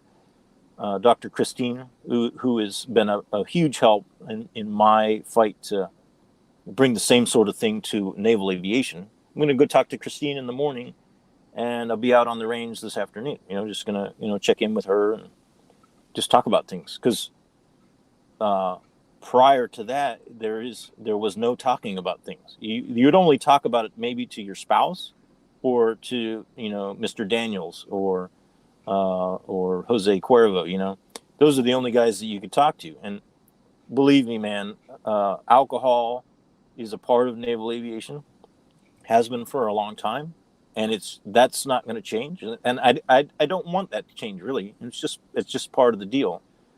But a lot of times it becomes a problem because, again, we're not talking.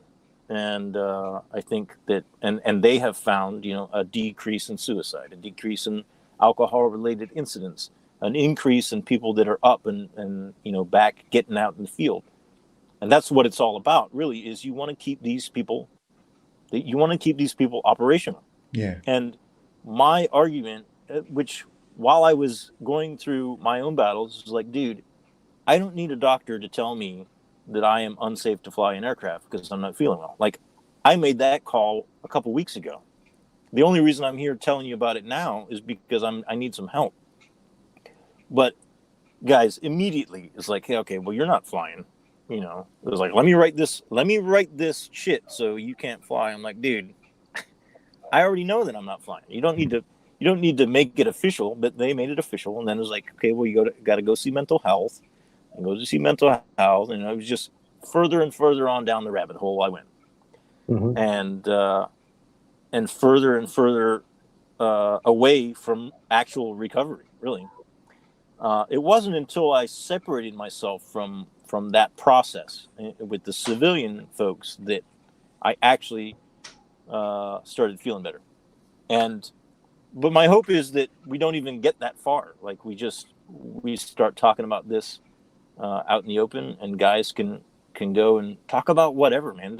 It doesn't, and I don't want it to wait until it's like some severe thing. I was like, hey, dude, I haven't been sleeping for a couple of days. I mean, that's how it started with me. I was like, I don't feel well. I haven't slept well in a couple of days. And it's like, now I haven't slept at all in a couple of days, after a couple of weeks of this.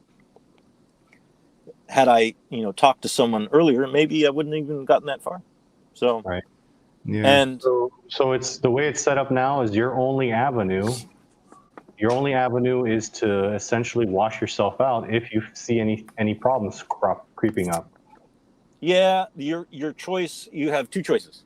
One, do nothing and, try to power through, keep it a secret, and hopefully you can make it.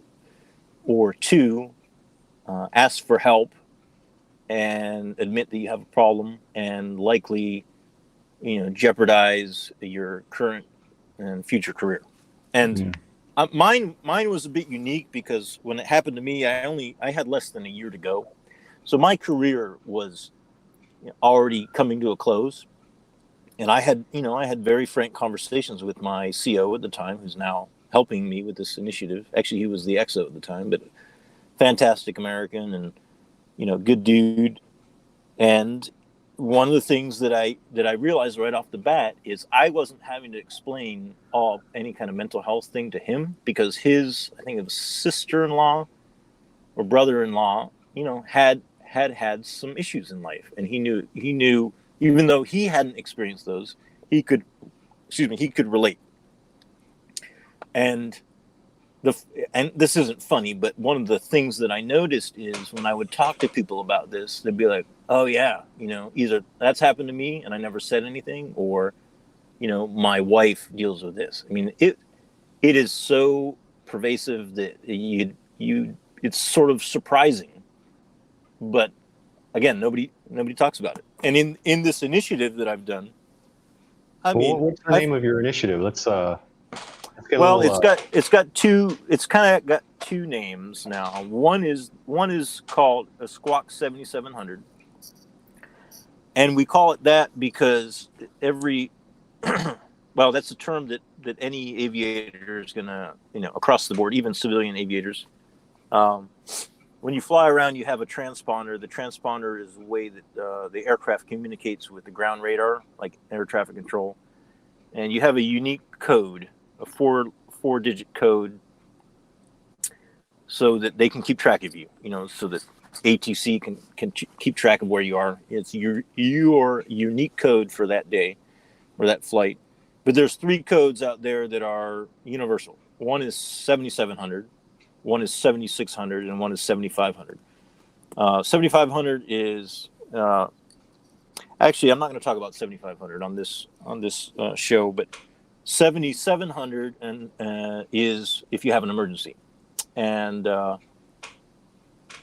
if you squawk 7700, then ATC knows that you have an emergency without really having to say anything. They know that you're in trouble and you need help. So I named it that because, everybody would, one, it's kind of an attention getter. It's unique to naval aviation, or unique to aviation, and it means, hey, I need help. And but if this thing becomes if it becomes a thing, we might have to change the name to make it a little bit more universal.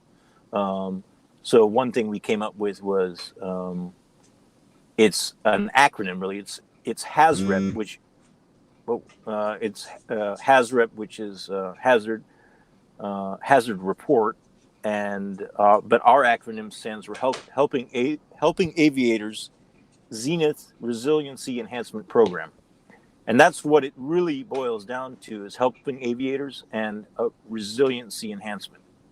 Because we're not necessarily trying to treat the problem. We're trying to make folks stronger from the beginning so that they're able to do this themselves. And that's kind of what it's, or the two names that we're rolling with on this. And we're at the point now where we're talking to some senior naval aviators. Senior Navy leaders that have the power to convince folks that this is a worthwhile endeavor, and it's going to take some money. I don't think it's going to take a lot of money, but it's going to take some money. But at the end of the day, guys, I've had friends that have died from basically alcoholism. I've had friends that have been never fly again because of an addiction or a mental health concern. I've had, they're not necessarily friends, but they were folks that I knew in naval aviation that have taken their lives due to mental health issues. We're not immune. At the end of the day, we're it's just human beings, just like everybody else. There's a lot of stress, day-to-day stress and responsibility, and without an outlet, it can be very tough. And unfortunately, when folks don't get help because of all the reasons I explained, then a lot of times there's nothing left, and folks, situation just gets worse. Yeah. Folks, I have a question. You mentioned that there are in other departments of the Navy, there are there you are. Hey guys, I'm listening, but I have to close the screen for 1 second, okay? But I'm still here. Okay. Go ahead. So you mentioned that in other departments of the Navy, there are civilian doctors that are so it exists somewhere. You're just trying to bring it into naval aviation, or is it a trial? I'm a little. If you could clarify on that a little bit. Yeah. So SOCOM, which is Special Operations Command, they have this in place. It's already there. It's already funded. It's a program. They call it. Let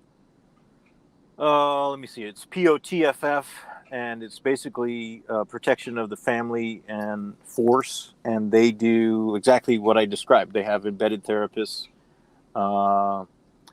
in their squadrons, and they they basically treat and counsel folks from top to bottom, from the commanding officer down to the junior most person. And it has worked, which is very helpful for us because we don't have to recreate the wheel. We're just like, look, they've already got this thing in place. It's been in place for 5 years. It's been a success. Let's do it for us. Now, we are a bigger entity. Like, there's more people involved, so it's going to cost us more money.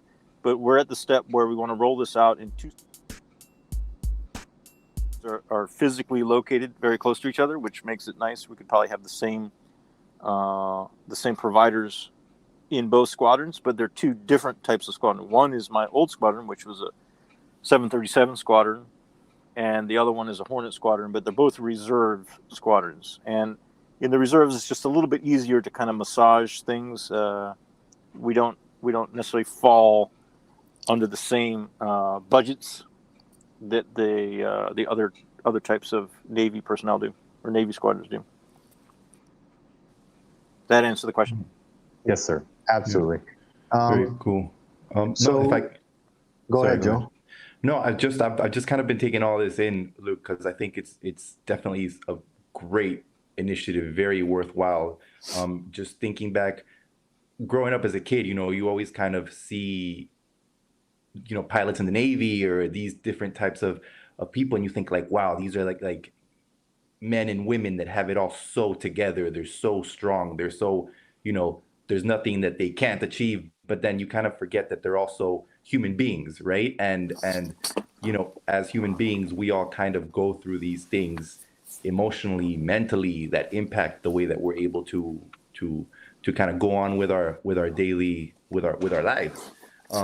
And I think when it comes to mental health, it's one of these things where, I think especially thinking about it from, I can totally understand what you're saying, in the Navy, and as well kind of applying it to a Latin American community or Latin American sense, considering, that we're in Panama.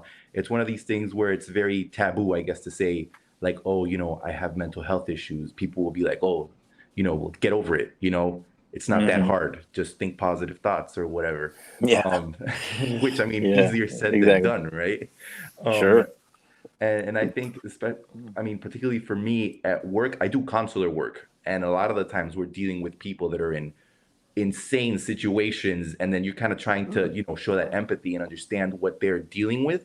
But then that will also affect you, because you're like, if I do something wrong, I'm going to mess up this person's life. Or at least that's the way you're thinking, right? And I know that for me, I have found myself having to deal with anxiety and depression. And it's been really helpful being able to speak about it, at least with my wife, with HB and I talk about this a lot. Like HB is a great support, just because we can understand each other from that sense. And I think the way you mentioned that you have these therapists that you can go and speak to in the morning, sometimes I feel when speaking with someone, it really does help to kind of, put yourself in a right frame of mind, because sometimes your mind will make you think things and you'll just go down a rabbit hole of just kind of like, yeah, maybe that thing I did, I shouldn't have done that, because then this would have been better or whatever. And then you just kind of like, but wait a minute, like, because it's your mind trying to make sense of the way you're feeling. Right. And it's very interesting. So I totally understand the initiative, and just, you do have to build your resilience. And that's one of the things we talk about a lot at works, is just having those tools in place where you can say, okay, I understand where this is coming. I can see where this is coming from. What can I do to just kind of get myself back on track? Because it's very easy to just go and, wipe out. Oh yeah, certainly. Yeah, you the mind is it's a powerful tool, but sometimes you can get off track, and being able to figure out what is I don't want to say right or wrong, but just understanding, like, okay, well, that is understanding what you're dealing with and what you're talking about, and our friends and our family are our biggest huge supporters, but they're not necessarily trained to understand and deal with someone that's struggling. And I was had very fortunate to have friends and family that were understanding. I don't think anyone ever told me, it was like, hey, dude, you just got to get over it. So thankfully I didn't have to deal with that. Yeah. But I think part of it, I mean, and here's something that I was thinking about on before the show. I was like, my mom, for example, fell down the stairs and got hurt, and had now is dealing with a physical recovery, but also now a cognitive recovery, right? Because she had a TBI, and physical issues. And we could talk about those till the cows come home, and nobody has any problem getting on Facebook and saying, "Hey, I broke my leg coming down the stairs." But I'm trying to think if I've ever seen anyone be like, "Oh man, I've been really struggling with anxiety for the past 2 weeks because I lost my job, and now I feel like I'm depressed." I mean, that just doesn't come out, and No. it's not.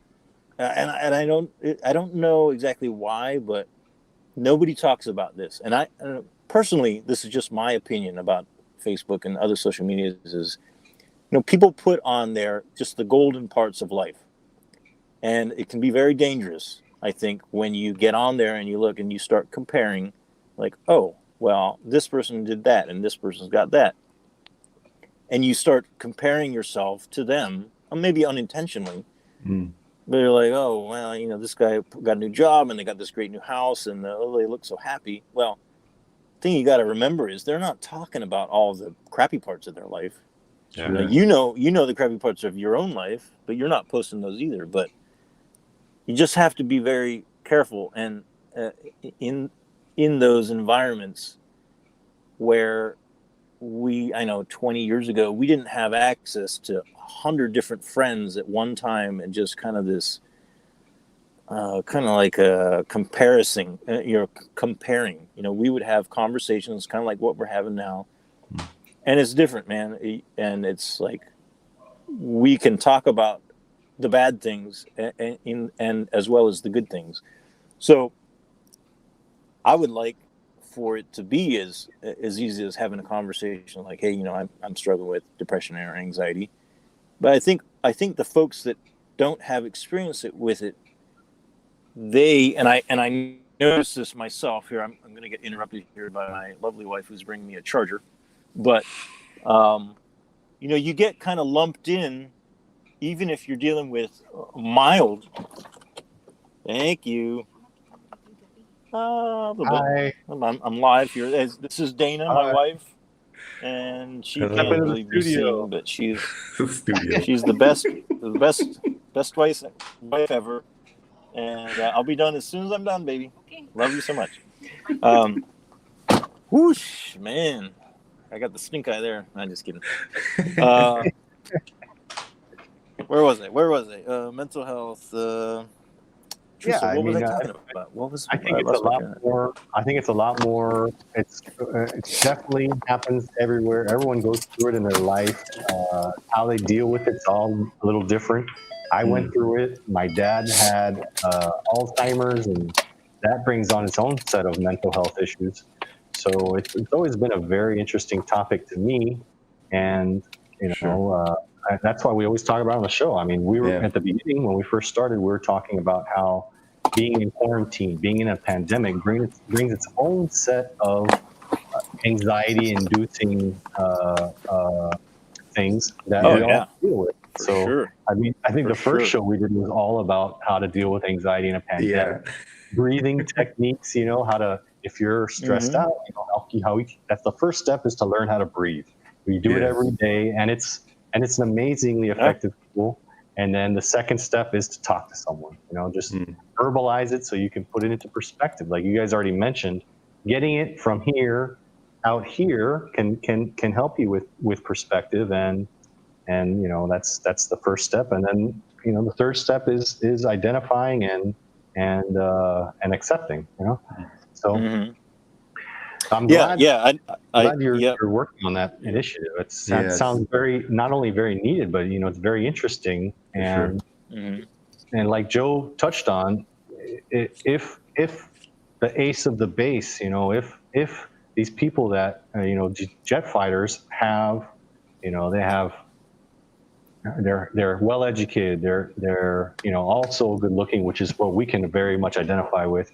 But they're also, they're the pinnacle of humans. They're able to move at split seconds, make hard decisions, and fly these very complicated aircraft. Yeah. If it can happen to them, hey, it can happen to us too. So for sure. Oh yeah. Bringing that out in the public is also very, very helpful. Definitely. Yeah, and I do remember the point I was going to make here is that one of the things that I noticed right away was, and people do this without really even intending to do it, but they lump all mental issues or mental health issues into the spectrum, and they usually think it's like, oh, if you have anxiety, then you must be like, dealing with schizophrenia and severe bipolar, and it's like, at least that's how the Navy treats it. It's like, oh, you're dealing with some issues, boom, you're done. You're so severe that you can't fly this aircraft, which is not the case at all, dude.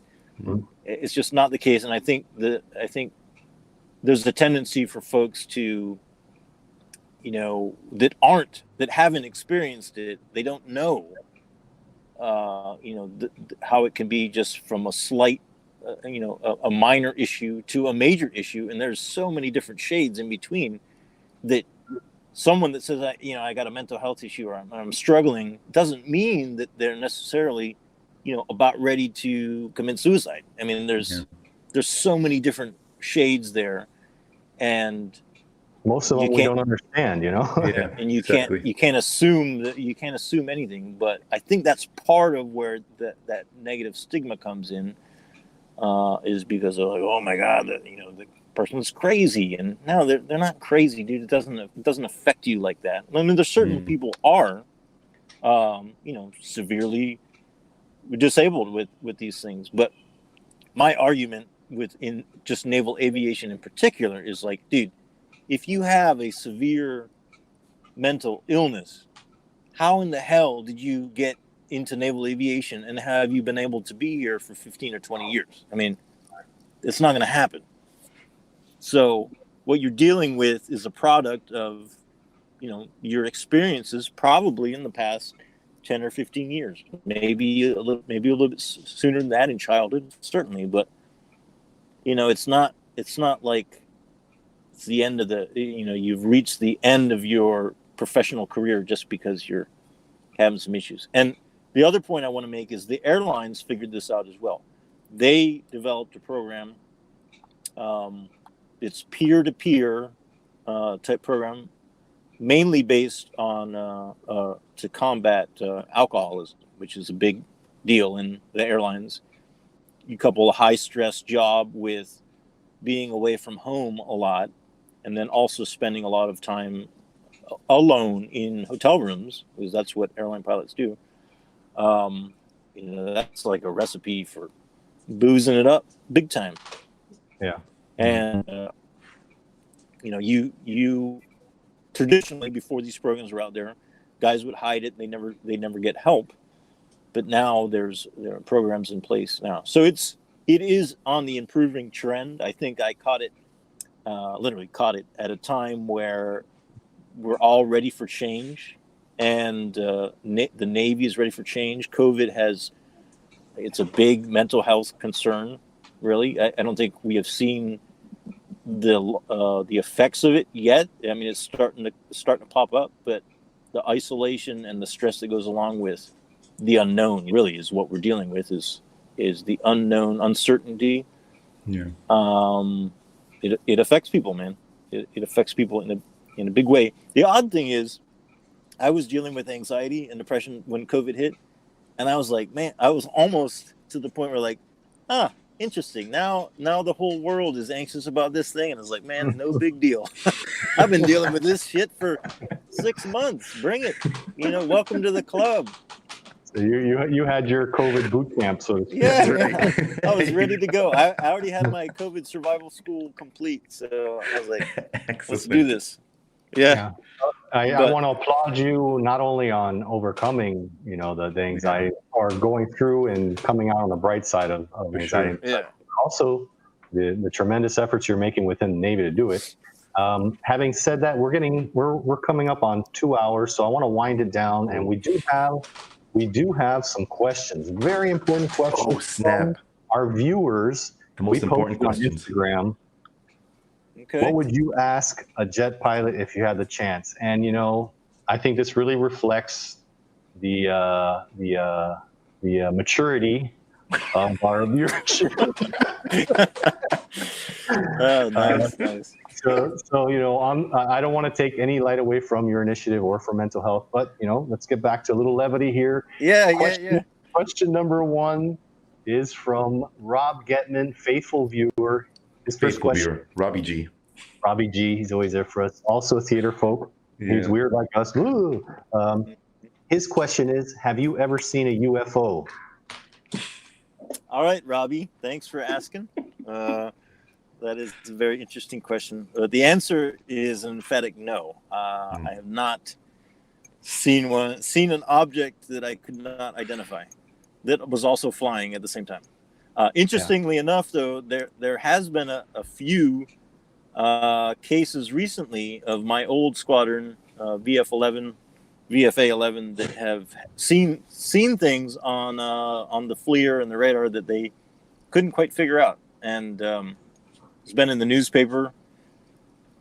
I can't really explain it, man. I've never encountered anything like that.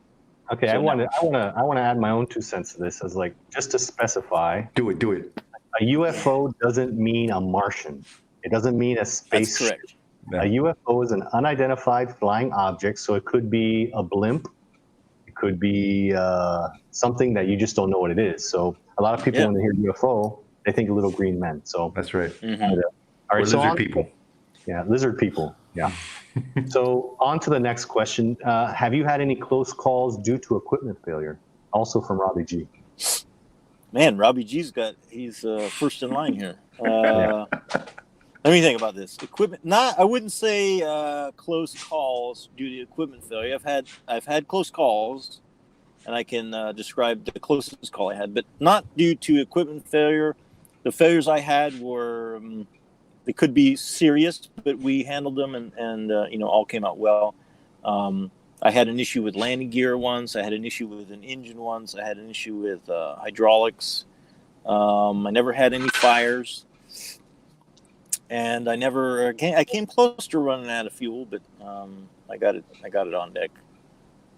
So no, not equipment failure, but I will say, in the mishaps, which is an accident, aviation accidents, predominantly it's due to human error. It's really down to human error. The process, engineering processes have improved over the years. Back in the day, 20, 30 years ago, there was a lot of mechanical issues.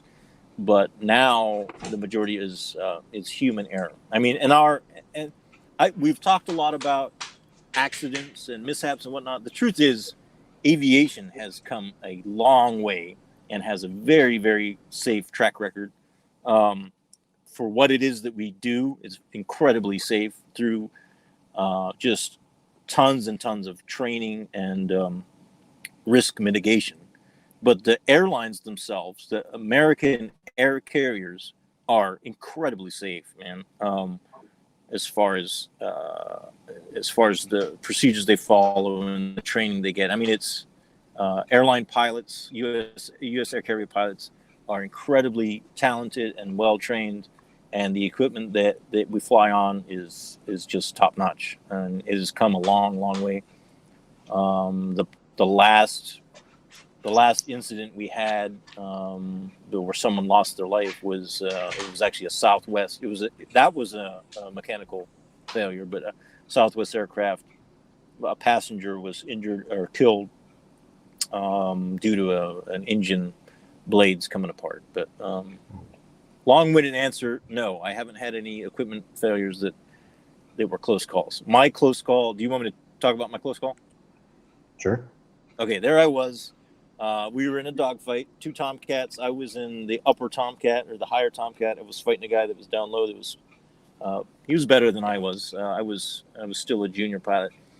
In the Tomcat, when you got slow, you had to use the rudders to turn. You couldn't use the aircraft didn't have ailerons, but you couldn't use the stick to turn because you would, due to the aerodynamics of the wing, you could depart if you used the stick. So a departure would be departing control flight, and typically in the Tomcat it would roll upside down.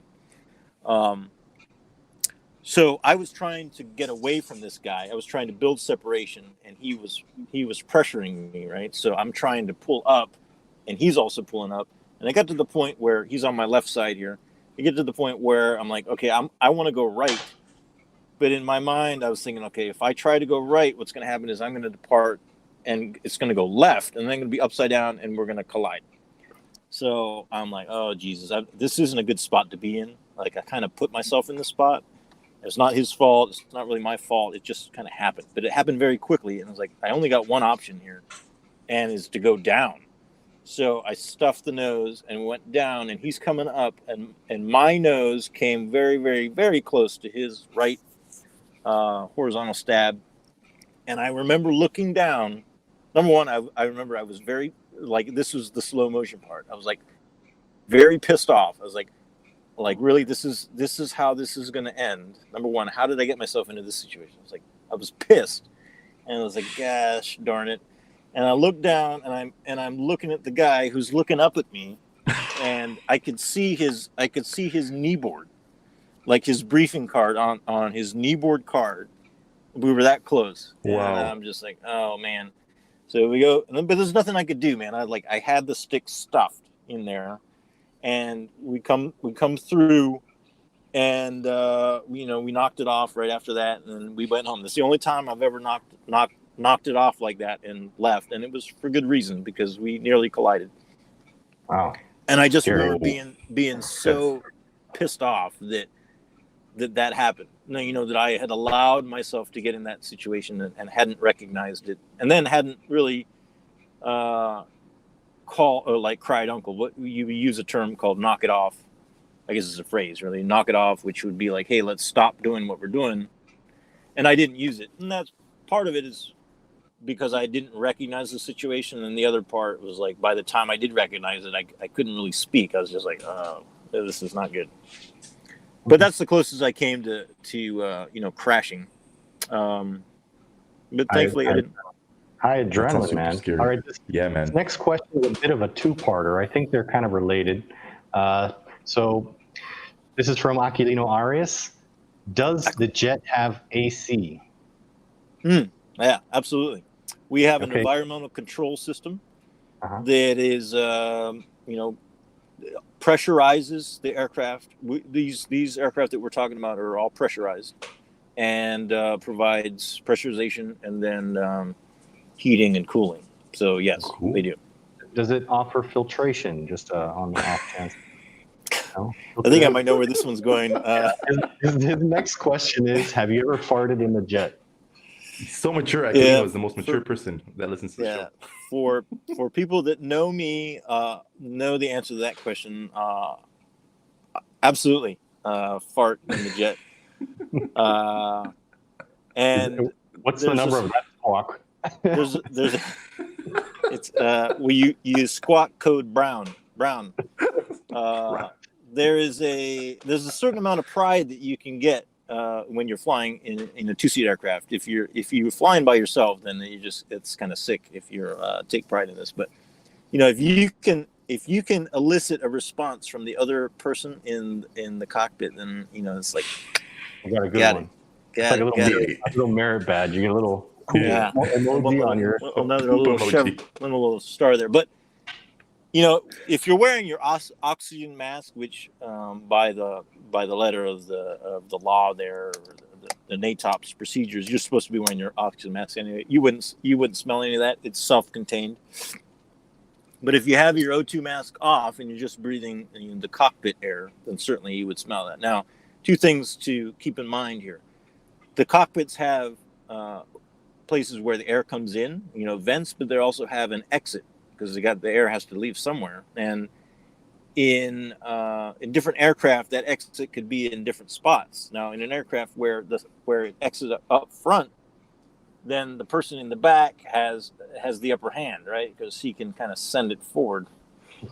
And in the instance where it exits in the back, then the front seater's got he's got the upper hand there. So very important things to think about in naval aviation. Absolutely. All right. So this segues into our next question. What happens when you need to use the bathroom? Well, which number are we talking about here? Let's go for both of them. Yeah, let's go. We gotta get to the important facts here. Okay. Another valid question. So some aircraft have what's called a relief tube. It's typically located under the seat, and you can. It's like a funnel, really. It's a very narrow funnel, and it has a little it has a little valve on it, and there's a suction created by the cockpit pressure differential. Not that kind of suction. Not that kind of suction. But you can literally you can urinate into the funnel, press the button, and it gets sucked out. So is there an alarm if you're on that thing too long? Is it like Yeah, probably like, hey man, something's wrong. No, but there was a little bit of a funny story. So one guy, this is like one of these legends, right? One guy gets back after every flight. You get back and you document the things that are wrong with the aircraft so they can be repaired. And this thing is called relief. It's got a relief tube, is what it is. And the pilot wrote it up as like, "Hey, relief tube is too short. You couldn't reach from underneath the seat. It was just you couldn't reach, right? There wasn't enough tube there." And then the maintenance action was like, "Hey, relief tube checks 4.0, check pilot equipment." Basically, yes, nothing wrong with the tube. Maybe your own equipment wasn't long enough to reach the spot there. So that's for the old number one. Yeah, that's the old what about number one. That's not a problem. Now, the aircraft that I flew, F-14 and the F-18, they don't have a relief tube, but you carry. Trying to think of what of the politically correct way to say this, but there might not be one. Maybe relief bag, but we just call them a piss bag. It's basically a bag with some desiccant little pebbles in them, real tiny pebbles that will swell up when there's some sort of liquid in there. So you would basically unzip and then fill that tube up and then lock it in, and then it's kind of like a Ziploc bag. And then when you land on board the carrier, as you're coming down the ladder, you toss it like you go like this, and you eject it overboard. Is that environmentally friendly? I'm sorry. Yeah, is it biodegradable? Nah, it's not really. It's not, but it's unfortunate. Now, if you got to go number 2, depending on what aircraft you're in, you are could be a ship out of luck, as Shorty and Slim would say. Now, there have been a few call signs that have been earned from guys having issues. My favorite is, and he will be okay with me telling this story, but this guy launched off the carrier, and over in country, you couldn't just launch off the carrier and go in whenever you wanted to. There was a certain time that you had to be on station, and he was waiting for that to happen, and he's like, that burrito I had for lunch is not sitting kind of low, and he's like, I'm gonna have to poop, So he and the cockpit of a Hornet is not very big. Plus you're strapped in and whatnot. It's quite convoluted. But he shimmied out of his flight gear, and we all fly around with a nav bag. It's a handbag, but we got all our things in there. And he was able to shimmy out of his flight suit and then defecate into the nav bag, right? And he zips it all up. He's all done, and he's like, "All right, guys, I'm ready to go in." And they're like, "Dude, where have you been? We've been trying to reach you for the past 10 minutes." He's like, "Oh, well, I'm back." And it's like, "It's too late. You can't go in. You're gonna have to recover back aboard the aircraft." And he was supposed to go into combat, right? So he recovers aboard the aircraft, and he takes his nav bag and throws it overboard because he's full of poop. But then he earned a call sign from it, and the call sign is Shylock, for shits in lieu of combat. And I always thought that was a good one. That's a good one. Yeah. That's an excellent segue into call signs. How did you get your call sign? What is your call sign, and how did you get it, and how are they given out? All right, so my call sign, interesting that we were talking about poop, but my call sign used to be Finch from that movie. What movie was that? It was a movie came out in like around 2000 or so. These guys were going through high school, and one guy was trying to get laid. That's all he was trying to do was get laid. And they made a couple sequels. I can't even remember the name of the movie. But anyways, there was this dude on there who they called him Shitbreak, and his call sign was Finch. American Pie? Yeah, American Yeah, I Pie. think it was American Pie. Yeah, and you know, I like to you know, do my business in places that were not public. You know, I'd go somewhere to, you know, take care of business. And a couple of buddies made fun of me. It was like, hey, you're like that guy Shitbreak. So they called me Finch. But then when I got to the fleet, the word metrosexual was a buzzword back then, and there was like a couple of different shows for Queer Eye for the Straight Guy or something like that. And I, you know, I took pride in how I looked and dressed, and I tried to dress smartly and use product and, you know, skin things and whatnot. So I was a bit different from a lot of the other guys in the squadron. I was also I wasn't married at the time, but I was dating a girl, and you know, I tried to look good, and to them that was very metrosexual. So Wow. that's what they So called me, Metro, and Metro. Metro is short for metrosexual, and It ain't easy. It's and that not was easy fine. being handsome, you know. Like It is Joe intense. It's not. It's Joe and I can Yeah. definitely empathize with you. It's, you know, we Yeah, have our yeah. own show viewed by millions of megabytes going across the internet. That's right. Yeah, man. So So that was how I got that, and believe you me, there were a lot of ulterior or alternative call signs that I'm glad I didn't get. So I was happy to have that one. And no, But when is it? you don't give yourself a call sign. You either do something dumb, you have something that's unique about you, or you have something, or your last name or your name is unique or rhymes with something. You know, so. You know, your HB, your call sign could likely be like Pooey, you know, and you'd be like Pooey Tooey or something like that. great. You know, a lot Oh. of times it doesn't. A lot of times, You like Pooh Bear. you know, it's just funny. Just whatever It's just sticks. funny stuff. Man, So I'm who on makes it 10% official? battery. Like, Just on a second. who makes it I have official? to Who go says like? to a different audio. So yes, we can hear you. Yes. I have we you know, we kind of Hold on, I had to plug my brainstorm. phone in. Okay. Can you still hear me? Wait, but who? Yes. Here. Okay. So makes who it official. There's what's called a call sign review board, and Wow. when you hit your fleet squadron, the whole squadron will get together and they'll basically decide what they're going to call you. Cool. So it's like a proper protocol then. Wow. Oh yeah. It's It's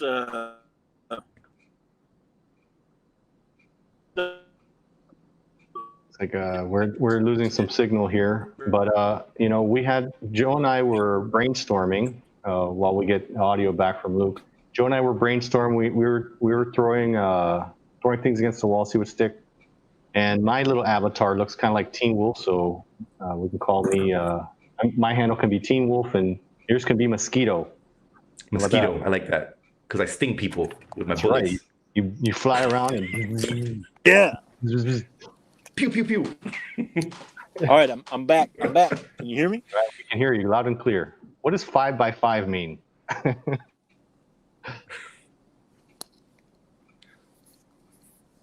Hey, Can you hear us? can you guys hear me? Okay. Yes. Can't hear Luke. Yeah. Can you hear Luke? I can't hear Yeah. Luke. I can hear him. Oh, there Yep. he is. Yeah, man. Sorry, I had to switch.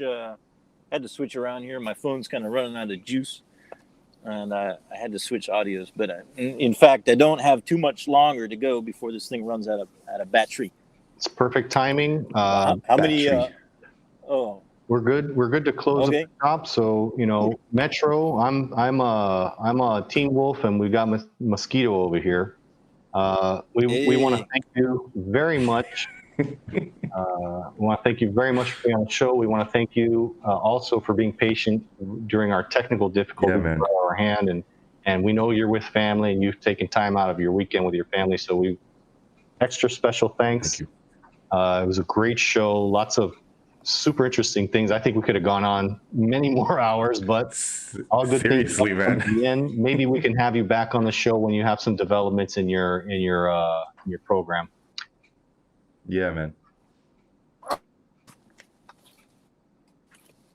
All right. Hello. I think we're having audio problems. So Joe, sign us out. Give us our moment of Zen, Joe, and oh, are you back, Luke? We're gonna call it quits. I'm back, man. Any parting words for Okay. our guests? No, man. Thanks for allowing me to talk about those things. It was a privilege to have been able to be a part of naval aviation for 20 years. Great career. I had great friends, made great long-lasting, lifelong friends, and I really appreciate the opportunity to have been given the chance to do that. And couldn't be more happy about the way things turned out. Even with my last year in the Navy being what it was, happy to be here. Proud to have served, and I thank you for your time. To give me, just to talk about it. I certainly appreciate that. So thanks both to you and Joe for making this happen, man. All right. Well, say hello to the family. Say hello to Matt for me and the rest of the family. And Joe, take us away with some inspiring words. Some inspiring words for the people. Hey, we're heading into an important week in Panama, Fiestas Patrias. So a lot of people have a lot of time off. There's no more restrictions, so people can go to the beach from 6 a.m. to 4 p.m. So when you do that, do it responsibly, because it is very easy to forget that we're in the middle of a raging pandemic, and you can still get COVID. So take it easy and don't go crazy. And also, special shout out to Sean Connery. Rest in peace. You will be missed. All right. Take care. Thanks, everyone. Tune in next week at 3 p.m. We'll be on. Joe and I will be on talking about the history of Panama and its separation from Colombia. So thanks again, Luke. Thanks, Joe. Thanks, Luke. See you guys out there. Bye, everyone. Thanks, Okay, guys. See you. Peace. Bye-bye. Bye.